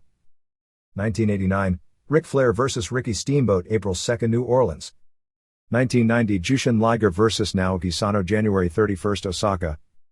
1991, Rick and Scott Steiner vs. Hiroshi Hazi and Kensuke Sasaki 321 Tokyo. 1992, Dan Crawford and Doug Furness vs. Kenta Kobashi and Tsuyoshi Kikuchi May 25 Miyagi. 1993, Manami Toyota and Toshio Yamada vs. Dynamite Kansai and Mayumi Ozaki April 11 Osaka. 1994, Razor Ramon vs. Shawn Michaels 320 New York. 1995, Manami Toyota vs. Kyoko Inoue May 7 Tokyo. 1996, Mitsuharu Misawa and Jun Akiyama vs. Steve Williams and Johnny Ace June 7, Tokyo. 1997, Bret Hart vs. Steve Austin 323 Chicago. Rookie of the Year: 1. Bill Goldberg 363, 2041. 2. Dragon Kid 108, 1017. 3. Magnum Tokyo 52, 1014. 4. Shima Nobunaga, 23, 374. 5. Sable, 5, 342. 6. Ayako Hamada, 15, 271. 7. Evan Tanner, 15, 239. 8. Erika Watanabe, 10, 176. 9. Brian Johnston, 1, 140. 10. Minoru Fujita, 26, 138. Honorable mention Masamichi Marufuji 109, Iga Akino 108, Makoto Hashi 83. Previous winners: 1980, Barry Windham. 1981, Brad Armstrong and Brad Rheingans. Tied 1982, Steve Williams. 1983, Road Warriors. 1984, Tom Zenk and Keiichi Yamada, Jushin Liger. Tied 1985, Jack Victory. 1986, Bam Bam Bigelow. 1987, Brian Pillman. 1988, Gary Albright. 1989, Dustin Rhodes. 1990, Steve Austin. 1991, Johnny B. Bad, Mark Mero. 1992, Rey Mysterio Jr. 1993, Jun Akiyama. 1994, Mikey Whipwreck. 1995, Pero Aguayo Jr. 1996, The Giant. 1997, Mr. Aguila, Papi Chulo. Manager of the Year. Previous winners: 1983, Jimmy Hart. 1984, Jimmy Hart. 1985, Jim Cornette. 1986, Jim Cornette. 1987, Jim Cornette. 1988, Jim Cornette. 1989, Jim Cornette. 1990, Jim Cornette. 1991, Sensational Sherry. 1992, Jim Cornette. 1993, Jim Cornette. 1994, Jim Cornette. 1995, Jim Cornette. 1996, Jim Cornette. Best Television Announcer. 1. Jim Ross, 535, 2,933. 2. Mike Tenay, 55, 1,402. 3. Joey Styles, 21, 734. 4. Jerry Lawler, 12, 464. 5. Yoshinori Tsuji, 29, 312. 6. Scott Hudson, 9, 208. 7. Tony Schiavone, 11, 160. 8. Jeff Blatnick, 2, 149. 9. Jim Cornette, 130. 10. Mike Goldberg, 71. Previous winners. 1981, Gordon Solie. 1982, Gordon Solie. 1983, Gordon Solie. 1984, Lance Russell. 1985, Lance Russell. 1986, Lance Russell. 1987, Lance Russell. 1988, Jim Ross. 1989, Jim Ross. 1990, Jim Ross. 1991, Jim Ross. 1992, Jim Ross. 1993, Jim Ross. 1994, Joey Styles. 1995, Joey Styles. 1996, Joey Styles. 1997, Mike Tenay. Worst Television Announcer. 1. Lee Marshall, 210, 1,792. 2. Tony Schiavone, 154, 1,142. 3. Shane McMahon, 118, 1,076. 4. Larry Zbyszko, 66, 960. 5. Bobby Heenan, 8, 335. 6. Michael Cole, 21, 284. 7. Joey Styles, 17, 214. 8. Vince Russo, 33, 179. 9. Michael St. John, 16, 162. 10. Jerry Lawler, 1996. Previous winners. 1984, Angelo Mosca. 1985, Gorilla Monsoon. 1986, David Crockett.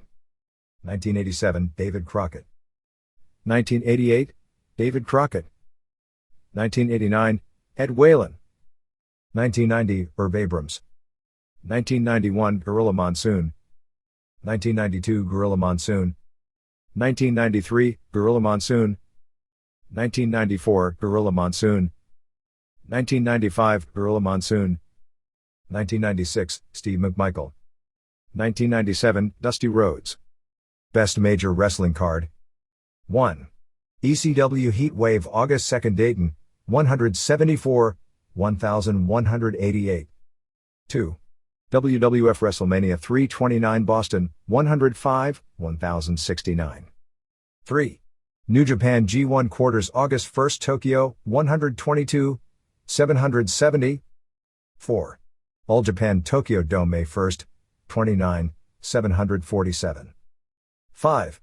WWF SummerSlam August 30th New York, 52, 723. 6. WWF King of the Ring June 28th Pittsburgh, 85, 721. 7. New Japan Tokyo Dome January 4th, 52, 351. 8. UFC Redemption May 15th Mobile, 37, 223. 9. UFC Battle in the Bayou 313 New Orleans, 215. 10. WCW Sold Out January 24th Dayton, 1, 102. Honorable Mention, WWF Survivor Series November 15th St. Louis, 79. Previous winners. 1989 WCW Baltimore Great American Bash July 23. 1990 WWF/New Japan/All Japan US and Japan Wrestling Summit April 13 Tokyo. 1991, WCW Wrestle War February 24, Phoenix. 1992, All Japan Women Wrestle Marine April 25, Yokohama. 1993, All Japan Women Dream Slam April 2, Yokohama. 1994, New Japan Super J Cup April 16, Tokyo. 1995, Weekly Pro Wrestling Multi-Promotion Show April 2, Tokyo. 1996, War Super J Cup Second Stage December 13/95, Tokyo. 1997, WWF Calgary Stampede July 16, Calgary. Category B Awards, winner determined by first place votes. Worst Major Wrestling Card. 1. WCW Fall Brawl September 13, Winston-Salem 215. 2. WCW Road Wild August 8, Sturgis 108. 3. WCW Halloween Havoc October 24, Las Vegas 97. 4. ECW November to Remember November 1, New Orleans 53. 5. ECW WrestlePalooza May 3, Marietta 47. 6. WCW World War III November 22, Auburn Hills 44. 7. WCW Bash at the Beach July 12, San Diego 34. 8. WWF Judgment Day October 18, Chicago 20. 9. WWF D-Generation X December July 97 Springfield 14. 10. WCW Starrcade 97 December 28/97 Washington 13. Honorable mention, WWF No Way Out February 15 Houston 10. Previous winners. 1989 WWF WrestleMania April 2 Atlantic City. 1990 WCW Clash 13 November 20 Jacksonville. 1991 WCW Great American Bash July 4 Baltimore. 1992 WCW Halloween Havoc October 25 Philadelphia. 1993 WCW Fall Brawl September 19 Houston. 1994 UWF Blackjack Brawl September 25 Las Vegas. 1995 WCW Uncensored 329 Tupelo. 1996 WCW Uncensored 324 Tupelo. 1997 WCW/NWO Sold Out January 25 Cedar Rapids. Best Wrestling Maneuver. 1. Kenta Kobashi Rack into Death Valley Bomb 149. 2. Rocky Maivia Corporate Elbow 140. 3. Hayabusa Phoenix Splash 71. 4. Tatsuhito Takaiwa Triple Bomb into DVD 55. 5. Billy Kidman Shooting Star Press 52. 6. Bill Goldberg Spear and Jackhammer 40. 7. Dragon Kid 450 into Hurricane Rana 36. 8. Shinjiro Otani Spinning Powerbomb 34. 9. Hikari Fukuoka Moonsault Foot Stomp 33. 10. Steve Austin Stone Cold Stunner 25. Honorable mention, Juventud Guerrero 450 Splash 18, D'Lo Brown Sky High Powerbomb 17, Monami Toyota Japanese Ocean Cyclone Suplex 16, Shaparita Asari Sky Twister 13, Juventud Guerrero Air Hoovy 13, Sabu and Rob Van Dam Rolling Thunder 12, Chris Benoit Rolling German Suplex 9. Previous winners. 1981, Jimmy Snuka Superfly Splash. 1982, Super Destroyer, Scott Irwin Superplex. 1983, Jimmy Snuka Superfly Splash. 1984, Davey Boy Smith Power Clean in combination with Dynamite Kid Dropkick off the top rope. 1985, Tiger Mask, Mitsuharu Misawa Tope with Midair Flip. 1986, Chavo Guerrero Moonsault Body Block. 1987, Keiichi Yamada, Jushin Liger, Shooting Star Press. 1988, Keiichi Yamada, Jushin Liger, Shooting Star Press. 1989, Scott Steiner Frankensteiner. 1990, Scott Steiner Frankensteiner. 1991, Masao Orihara Moonsault off top rope to floor. 1992, Too Cold Scorpio Splash. 1993, Vader Moonsault. 1994, Great Sasuke Special. 1995, Rey Mysterio Jr. Flip Dive into Frankensteiner on floor. 1996, Ultimo Dragon Running Liger Bomb. 1997, Diamond Dallas Page Diamond Cutter. Most disgusting promotional tactic. 1. WCW exploiting Scott Hall's problems 190. 2. WWF Austin/MC Mahan hostage angle 52. 3. WCW suing Ric Flair 50. 4. WWF exposing Jacqueline's boobs 39. 5. WCW's handling of Louis Spicolli's death 30. 6. WWF and WCW treatment of foreign stars 28. 7. Raw content knowing 35% of audience is kids 27. 8. WWF Terry Runnels pregnancy angle 26. 9. Hulk Hogan running for president 25. 10. ECW exploiting Dreamer's grandfather's death 23. Honorable mention, Big Japan Alligator match 20, WWF embalming angle 19, Jay Leno wrestling 18, Hawk drug addiction angle 16. Previous winners. 1981, LaBelle Promotions usage of the monster saying he was built in a laboratory. 1982, Bob Backlund as WWF champion. 1983, WWF pretending Eddie Gilbert had re-broken his neck after original neck injury in car accident. 1984, Blackjack Mulligan faking heart attack by Championship Wrestling from Florida. 1985, usage of Mike Von Erich's near-fatal illness to sell Cotton Bowl tickets. 1986, equating an angle of Chris Adams' blindness with the death of Gino Hernandez by World Class. 1987, World Class handling of Mike Von Erich's death. 1988, Fritz Von Erich's fake brush with death by World Class. 1989, Jose Gonzalez babyface push by WWC. 1990, Atsushi Onita stabbing angle with Jose Gonzalez. 1991, WWF exploiting Persian Gulf War for WrestleMania angle. 1992, Eric Watts push. 1993, Cactus Jack amnesia angle. 1994, WCW retiring Ric Flair. 1995, WCW Gene Okerlund 900 line come-ons and lies. 1996, WWF tease and usage of new Razor Ramon and Diesel. 1997, WWF Melanie Pillman interview on Raw day after Bryan's death. Best color commentator previous winners. 1986, Michael Hayes. 1987, Jesse Ventura. 1988, Jesse Ventura. 1989, Jesse Ventura. 1990, Jesse Ventura. 1991, Paul E. Dangerously. 1992, Bobby Heenan. 1993, Bobby Heenan. 1994, Bobby Heenan. 1995, Jerry Lawler. 1996, Jerry Lawler. Reader's personal favorite wrestler. 1. Mick Foley 133. 2. Chris Jericho 119. 3. Shinjiro Otani 89. 4. Steve Austin 60. 5. Ric Flair 58. 6. Chris Benoit 36. 7. Jushin Liger 31. 8. Rocky Maivia 21. 9. Rob Van Dam 18. 10. Kenta Kobashi 16. Honorable mention Kiyoshi Tamura 15, Rey Mysterio Jr. 12, Juventud Guerrera 10, Bret Hart 9. Previous winners. 1984, Ric Flair. 1985, Ric Flair. 1986, Ric Flair. 1987, Ric Flair.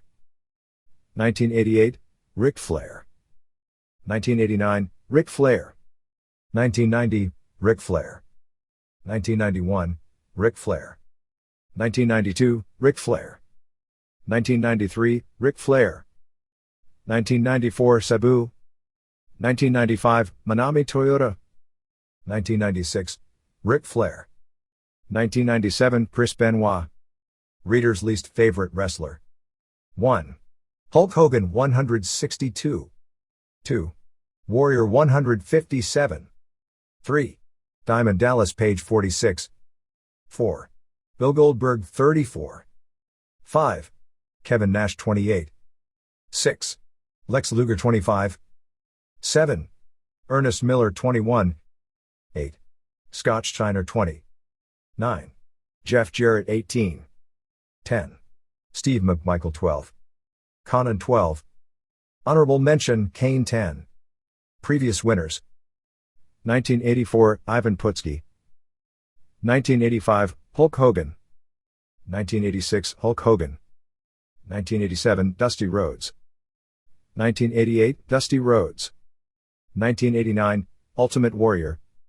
1990 Ultimate Warrior. 1991 Hulk Hogan. 1992 Eric Watts. 1993 Sid Vicious. 1994 Hulk Hogan. 1995 Hulk Hogan. 1996 Hulk Hogan.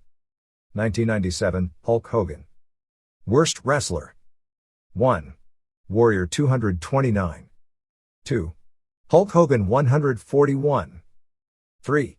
Steve McMichael 115. 4. Kurgan 40. 5. Mark Henry 26. 6. Van Hammer 13. Shinya Kojika 13. 8. Atsushi Onita 12. 9. Stevie Ray 11. 10. Disciple 10. Previous winners. 1984 Ivan Putski. 1985 Uncle Elmer, Stan Frazier. 1986 Mike Von Erich. 1987 Junkyard Dog. 1988 Ultimate Warrior. 1989 Andre the Giant. 1990 Junkyard Dog. 1991 Andre the Giant. 1992 Andre the Giant. 1993 The Equalizer, Dave Sullivan. 1994 Dave Sullivan. 1995 Renegade. 1996 Loch Ness. 1997 Hulk Hogan. Worst Tag Team. 1. Kurgan and Golga 259. 2. LOD 2094. 3. DOA 57. 4. New Age Outlaws 56. 5. Public Enemy 47. 6. Bubba Ray and Devon Dudley 31. 7. British Bulldog and Jim Neidhart 22. 8. Southern Justice 10. 9. High Voltage 9. 10. Giant and Scott Hall 8. Previous winners. 1984, The Crusher and Baron Von Raschke. 1985, Uncle Elmer, Stan Frazier, and Cousin Jr., Lenny Keane. 1986, Junkyard Dog and George Steele. 1987, Jimmy Valiant and Bugsy McGraw. 1988, Nikolai Volkov and Boris Yukov. 1989, Warlord and Barbarian. 1990, Giant Baba and Andre the Giant. 1991, Giant Baba and Andre the Giant. 1992, Bushwhackers. 1993, Colossal Kongs. 1994, Bushwhackers. 1995, Dick Slater and Bunkhouse Buck. 1996, Godwins. 1997, Godwins. Worst Television Show. 1. WCW Nitro 135. 2. WCW Saturday Night 133. 3. Music City Wrestling 116. 4. WCW Thunder 115. 5. WCW Worldwide 78. 6. AAA 54. 7. WWF Live Wire 34. 8. Memphis Power Pro 17. 9. WWF Sunday Night Heat 12. 10.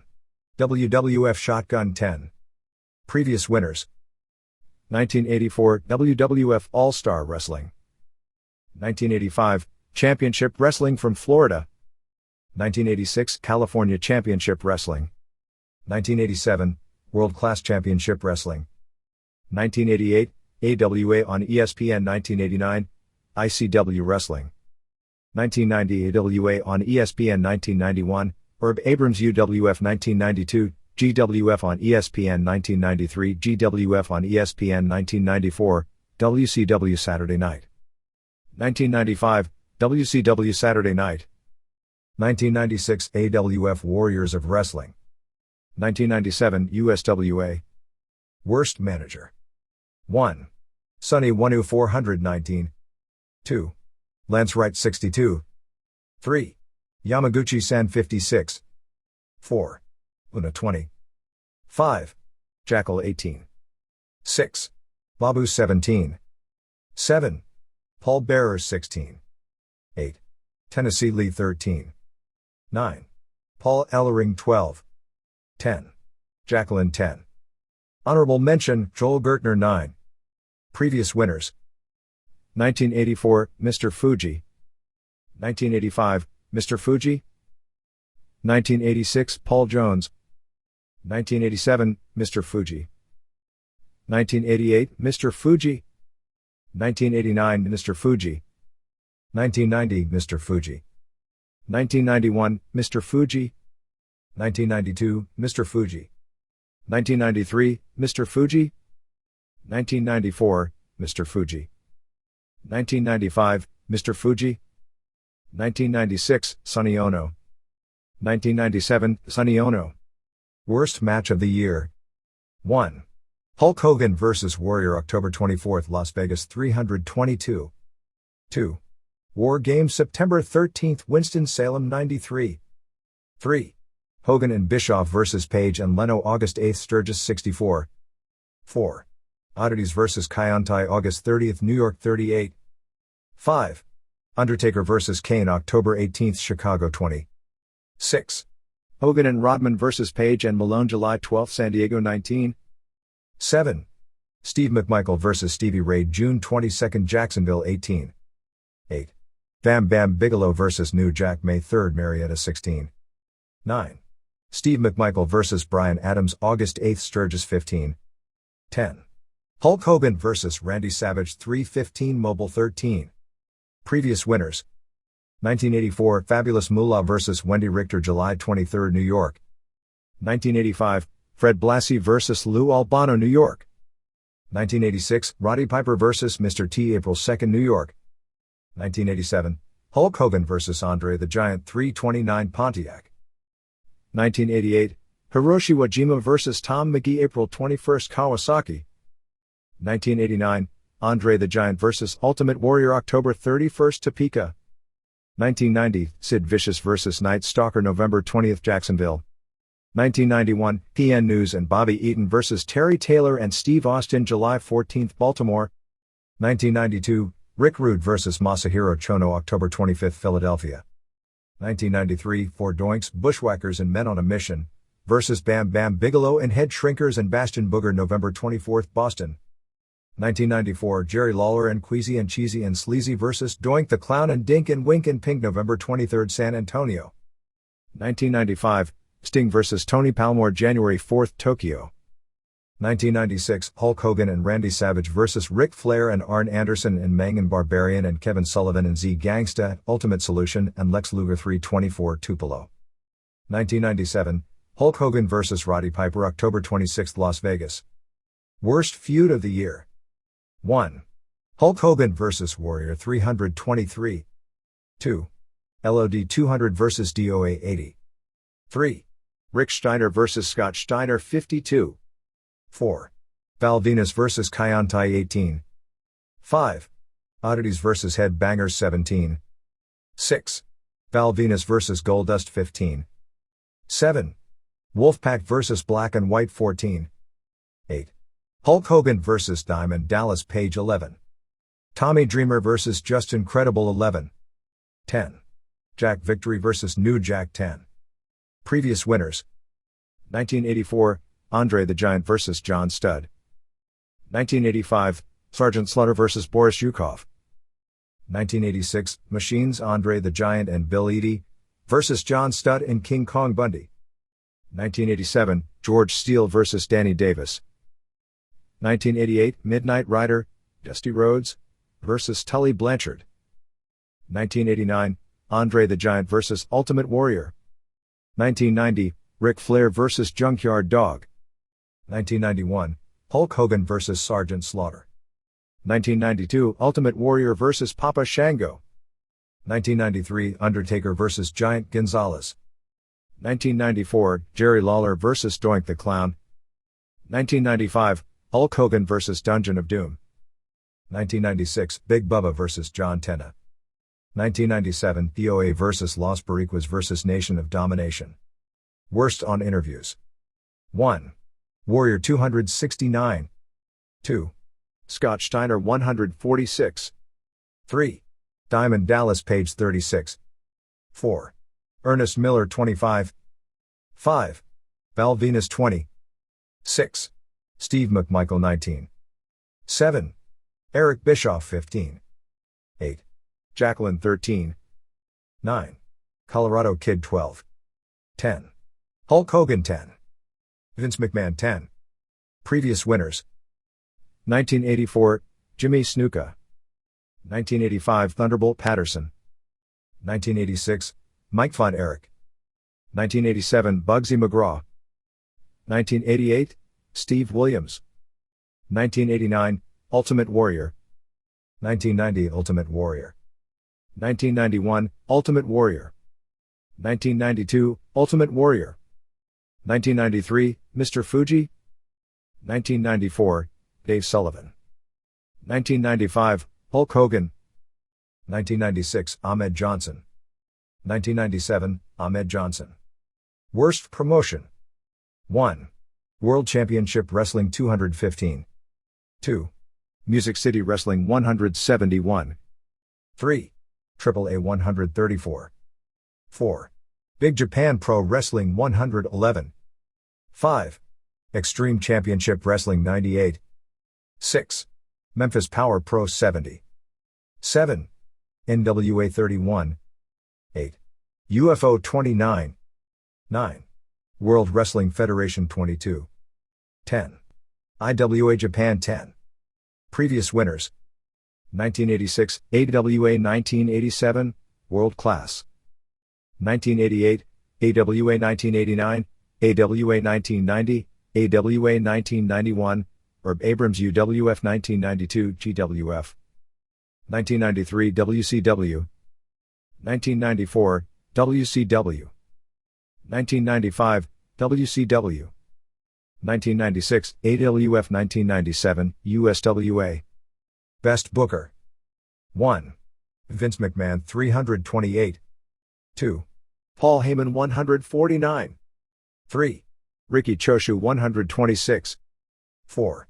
Mitsuharu Misawa 74. 5. Keiji Yamada 72. 6. John Peretti 20. 7. Antonio Pena 17. 8. Vince Russo 12. 9. Kevin Sullivan 7. 10. Terry Taylor 6. Previous winners: 1986, Dusty Rhodes. 1987, Vince McMahon. 1988, Eddie Gilbert. 1989, Shohei Baba. 1990, Shohei Baba. 1991, Shohei Baba. 1992, Riki Choshu. 1993, Jim Cornette. 1994, Paul Heyman. 1995, Paul Heyman. 1996, Paul Heyman. 1997, Paul Heyman. Promoter of the Year: 1. Vince McMahon 489. 2. Riki Choshu 172. 3. Shohei Baba 43. 4. Paul Heyman 24. 5. Eric Bischoff 22. 6. Caesar Johnson 19. Previous winners: 1988, Vince McMahon. 1989, Akira Maeda. 1990, Shohei Baba. 1991, Shohei Baba. 1992, Shohei Baba. 1993, Shohei Baba. 1994, Shohei Baba. 1995, Riki Choshu. 1996, Riki Choshu.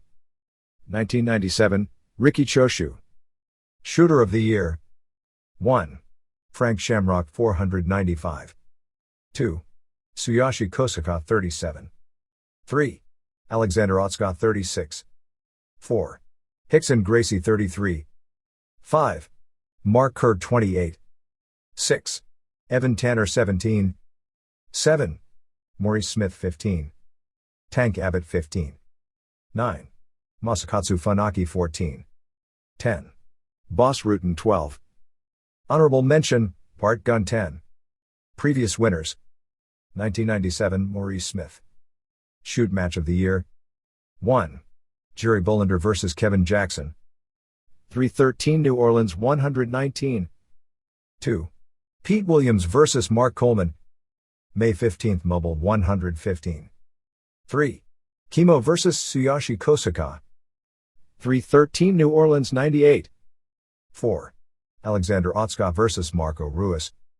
October 11th, Tokyo 75. 5. Bart Gunn vs. Steve Williams 47. Frank Shamrock vs. Jeremy Horn. May 15th, Mobile 47. 7. Frank Shamrock vs. John LeBay. October 16th, Rio de Janeiro 42. 8. Hickson Gracie vs. Nobuhiko Takada. October 11th, Tokyo 34. 9. Enson Inoue vs. Randy Couture.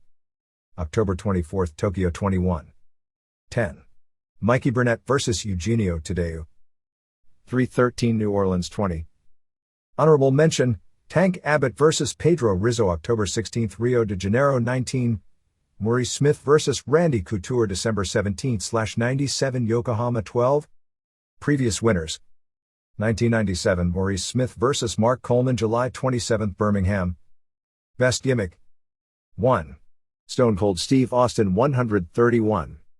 2. Vince McMahon 77. 3. Bill Goldberg 63. 4. Chris Jericho 40. 5. Rock 36. 6. DX 35. 7. Three Faces of Foley 34. 8. Gangrel 32. 9. Kane 28. 10. Al Snow and Head 25. Honorable mention, Val Venus 22, Four Horsemen 16, Steven Regal 13. Previous winners. 1986, Adrian Street. 1987, Ted DiBiase $1 Million Man. 1988, Rick Steiner Varsity Club. 1989, Jushin Liger. 1990, Undertaker. 1991, Undertaker. 1992, Undertaker.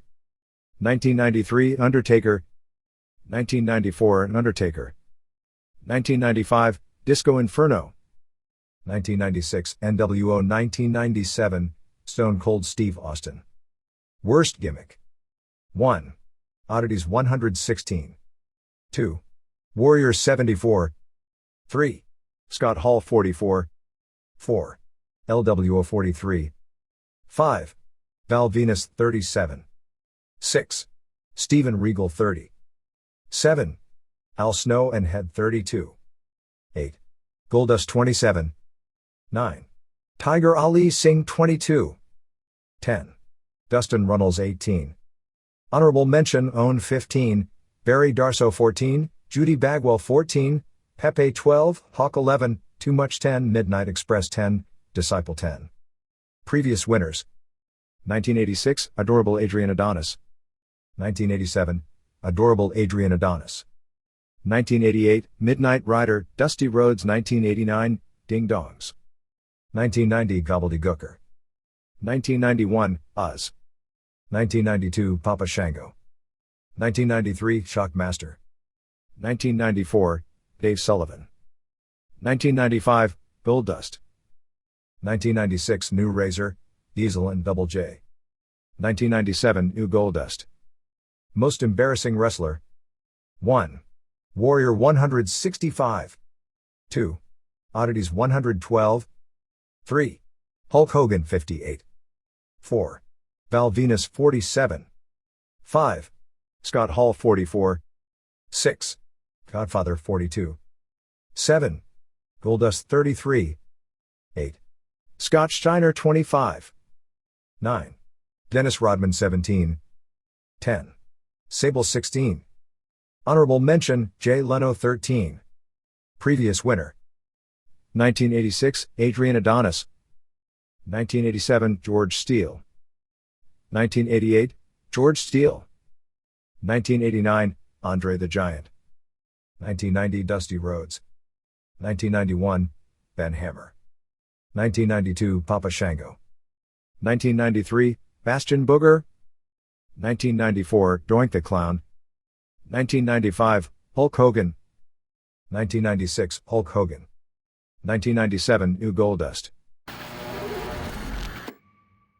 With the Mushnick Death and Year-End Awards this week, the regular news coverage this week has to be kept brief. Results and Japanese rundowns will be held for next week. Because of having to cover 2 pay-per-view shows next week, some year-end features we do annually will have to be moved back a few weeks. The three largest companies in the world all changed their world titles to open the year. WWF aired the Mick Foley title win over Rock, taped December 29 in Worcester, Massachusetts, on January 4.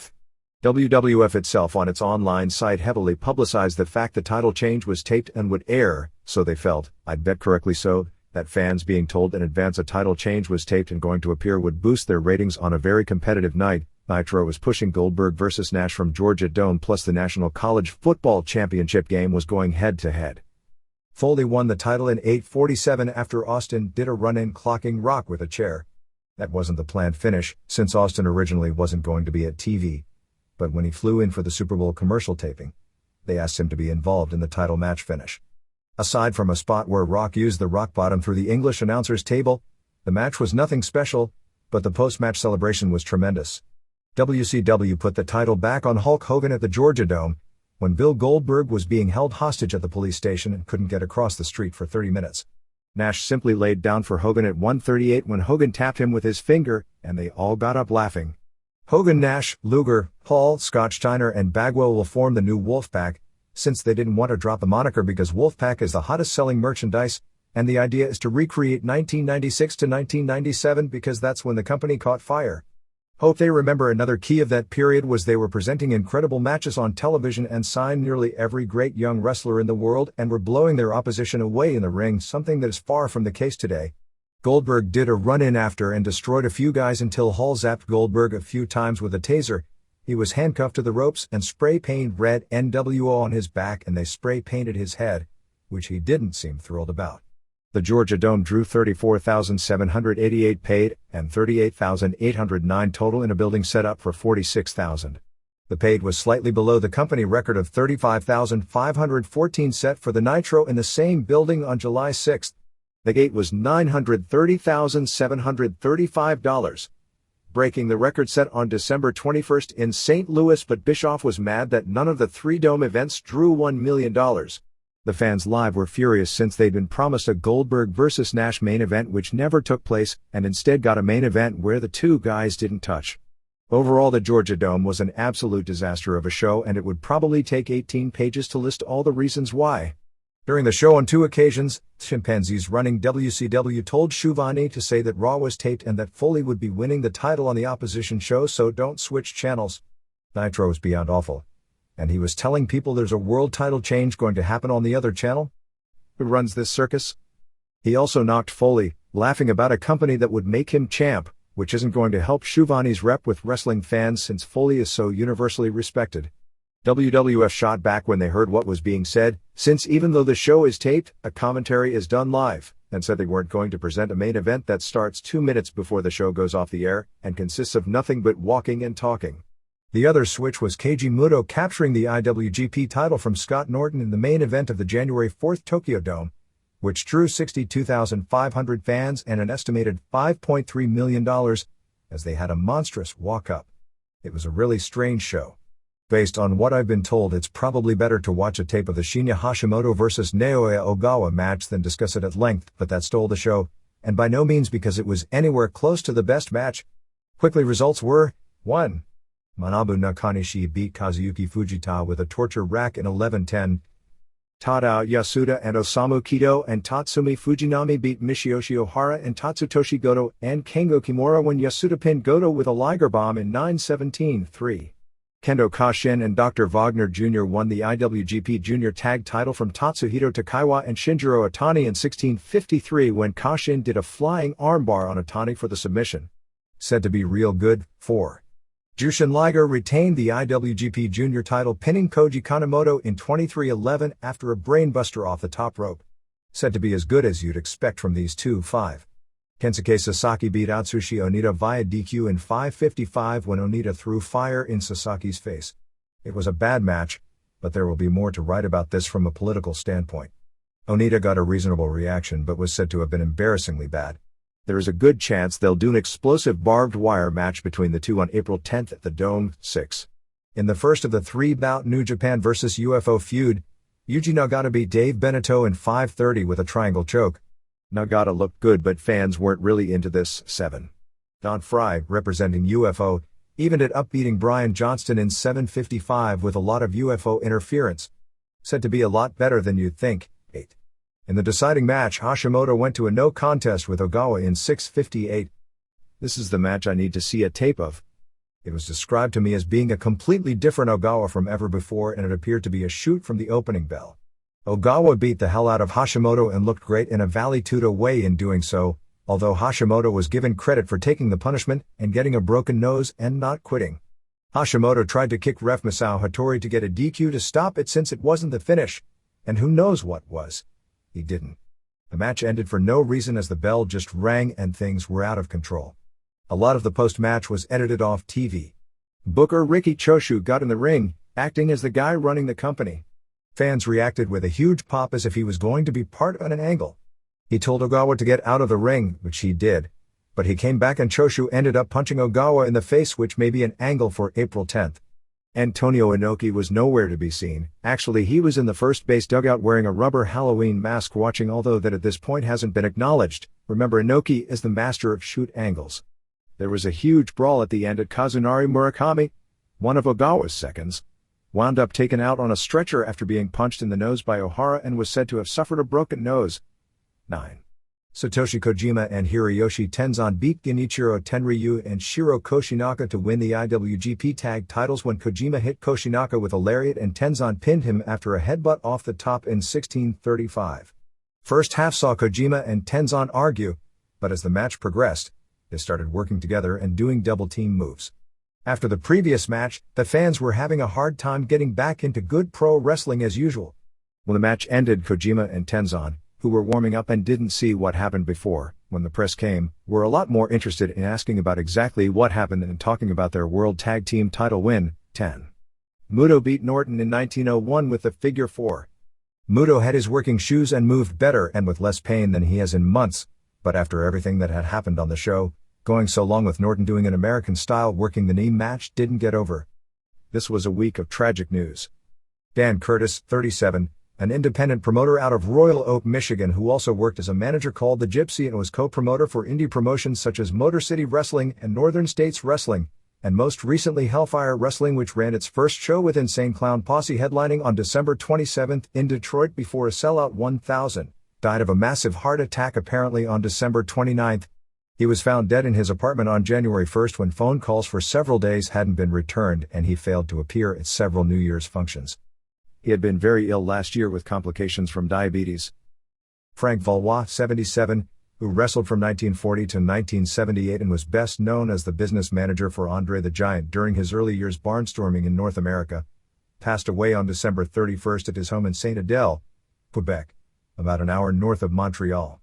Valois, a Canadian amateur champion in the late 30s, was better known in wrestling as Andre the Giant's business manager when he first broke out as the biggest draw in the business.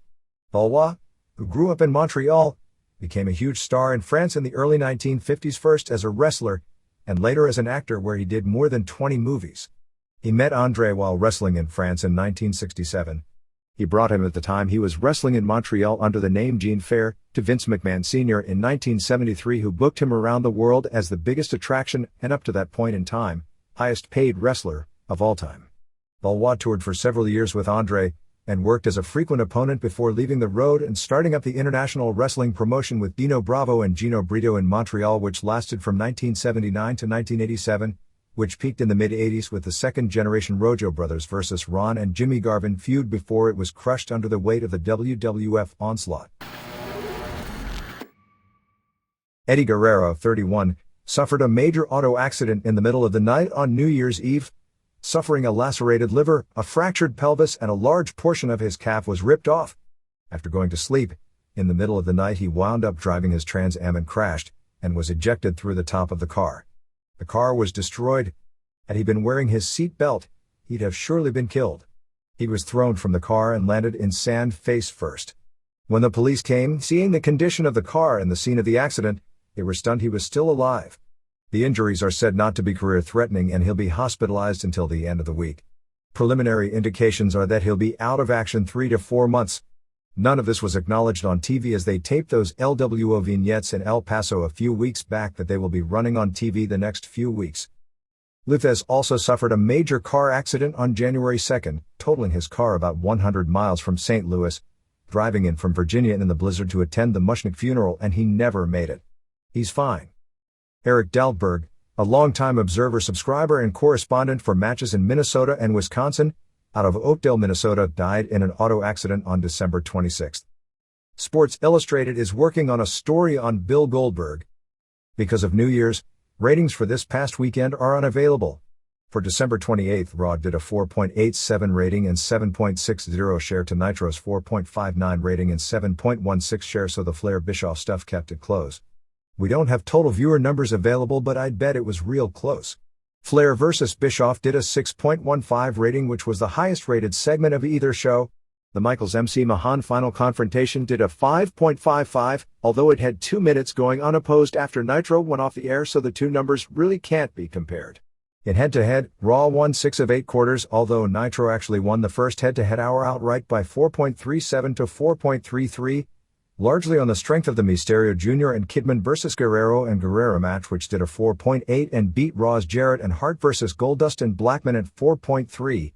Raw won handily in hour 2 5.36 to 4.56, with the biggest gap being a 5.36 to 4.09 when Shamrock vs. Triple H opposed a Nash interview and Bigelow vs. Disco. Raw's high point was a 5.54 for the Mankind vs. Road Dogg Hardcore title match, beating Nitro's Hall vs. Adam Snoozefest at 4.41. For the weekend of December 26 to 27, Livewire did a 1.6, Superstars a 1.4, both below average, and Heat did a 3.83, while WCW Saturday Night did a 2.8.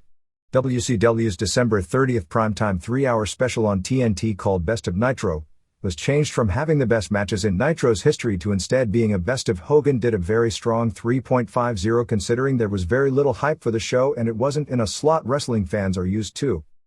Malenko's crutches on Nitro were legit, as he suffered a severely sprained ankle at the January 3rd house show in Columbus, Ohio. At this point, in regard to the WCW/Telemundo deal, they have agreed to a 1-hour primetime special which will air in late February, which will be taped on January 27th in Waco, Texas, as a show pilot. Conan will be putting the show together, using both WCW Mexican talent and a few non-Mexican talent that can work doing lucha-style trios matches, along with bringing in some wrestlers from Mexico. If anyone has a tape of the December 30th hard copy feature on wrestling, please contact me. A&E ran its Jesse Ventura edition of Biography on December 30th. Ventura came off real good, as did his entire family. They didn't do a lot on his wrestling career, as the only people who even talked about it besides himself were myself, Bob Geigel, and Gene Okerlund. They probably gave him more credit than he deserved as far as being a top-drawing wrestler. He was a top-of-the-card wrestler and strong interview, but never a huge draw. But they shortchanged him for his role as a television announcer. Show itself was very positive and its coverage of him, overall, was good, but not great. Ventura was all over the news this week since his inauguration as governor was January 4th. Due to the horrible weather, WWF was forced to cancel all 3 of its house shows this past weekend, set for January 2nd in Detroit and January 3rd double-shot in Grand Rapids and at Notre Dame University in South Bend, Indiana. South Bend was rescheduled for 3/6 as an afternoon double-shot before Chicago.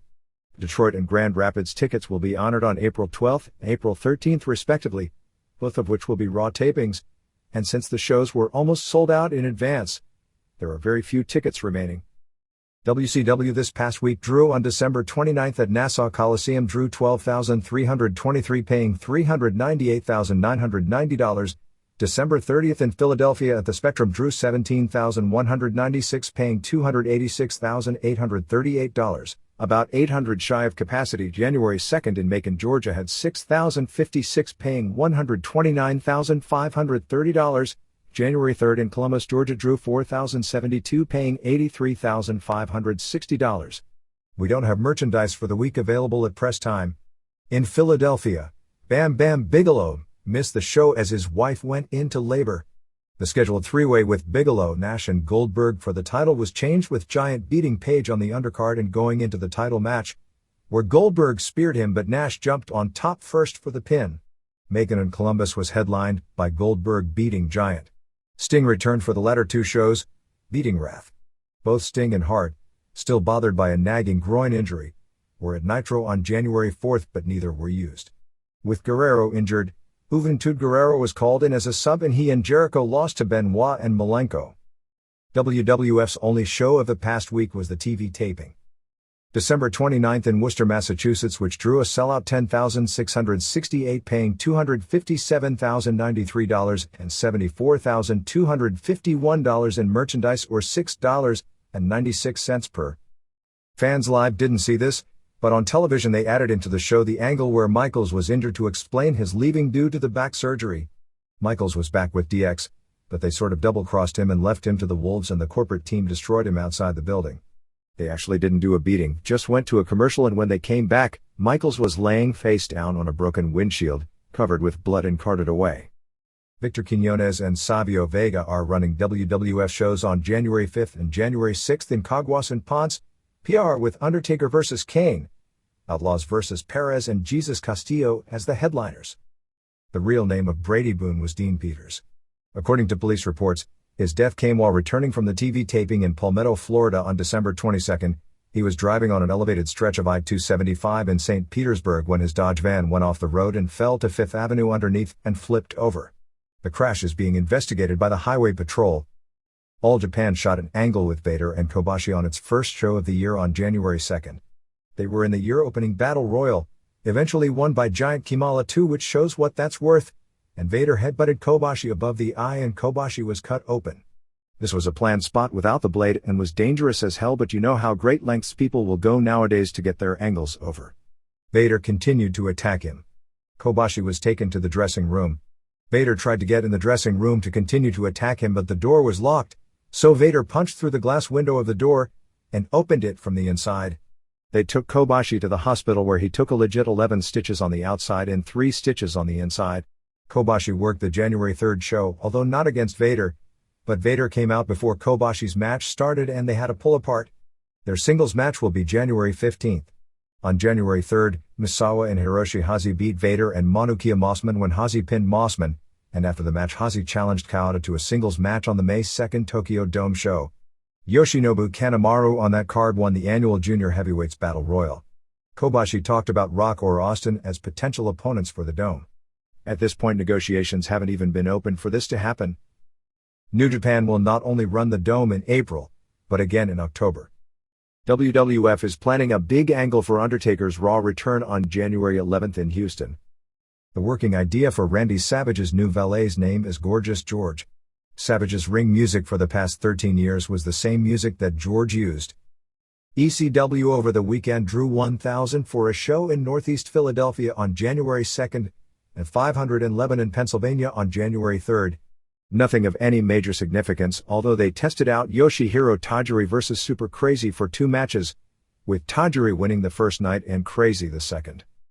It's been reported on MMA websites that Frank Shamrock hasn't signed, nor does it appear he's going to face Kiyoshi Tamura on the January 23rd Budokan Hall show, which leaves rings with nothing at all booking such a large building. Rick and David Flair vs. Wyndham and Hennig announced for January 17th sold out. Main event looks to be Goldberg vs. Hall with a taser on a pole.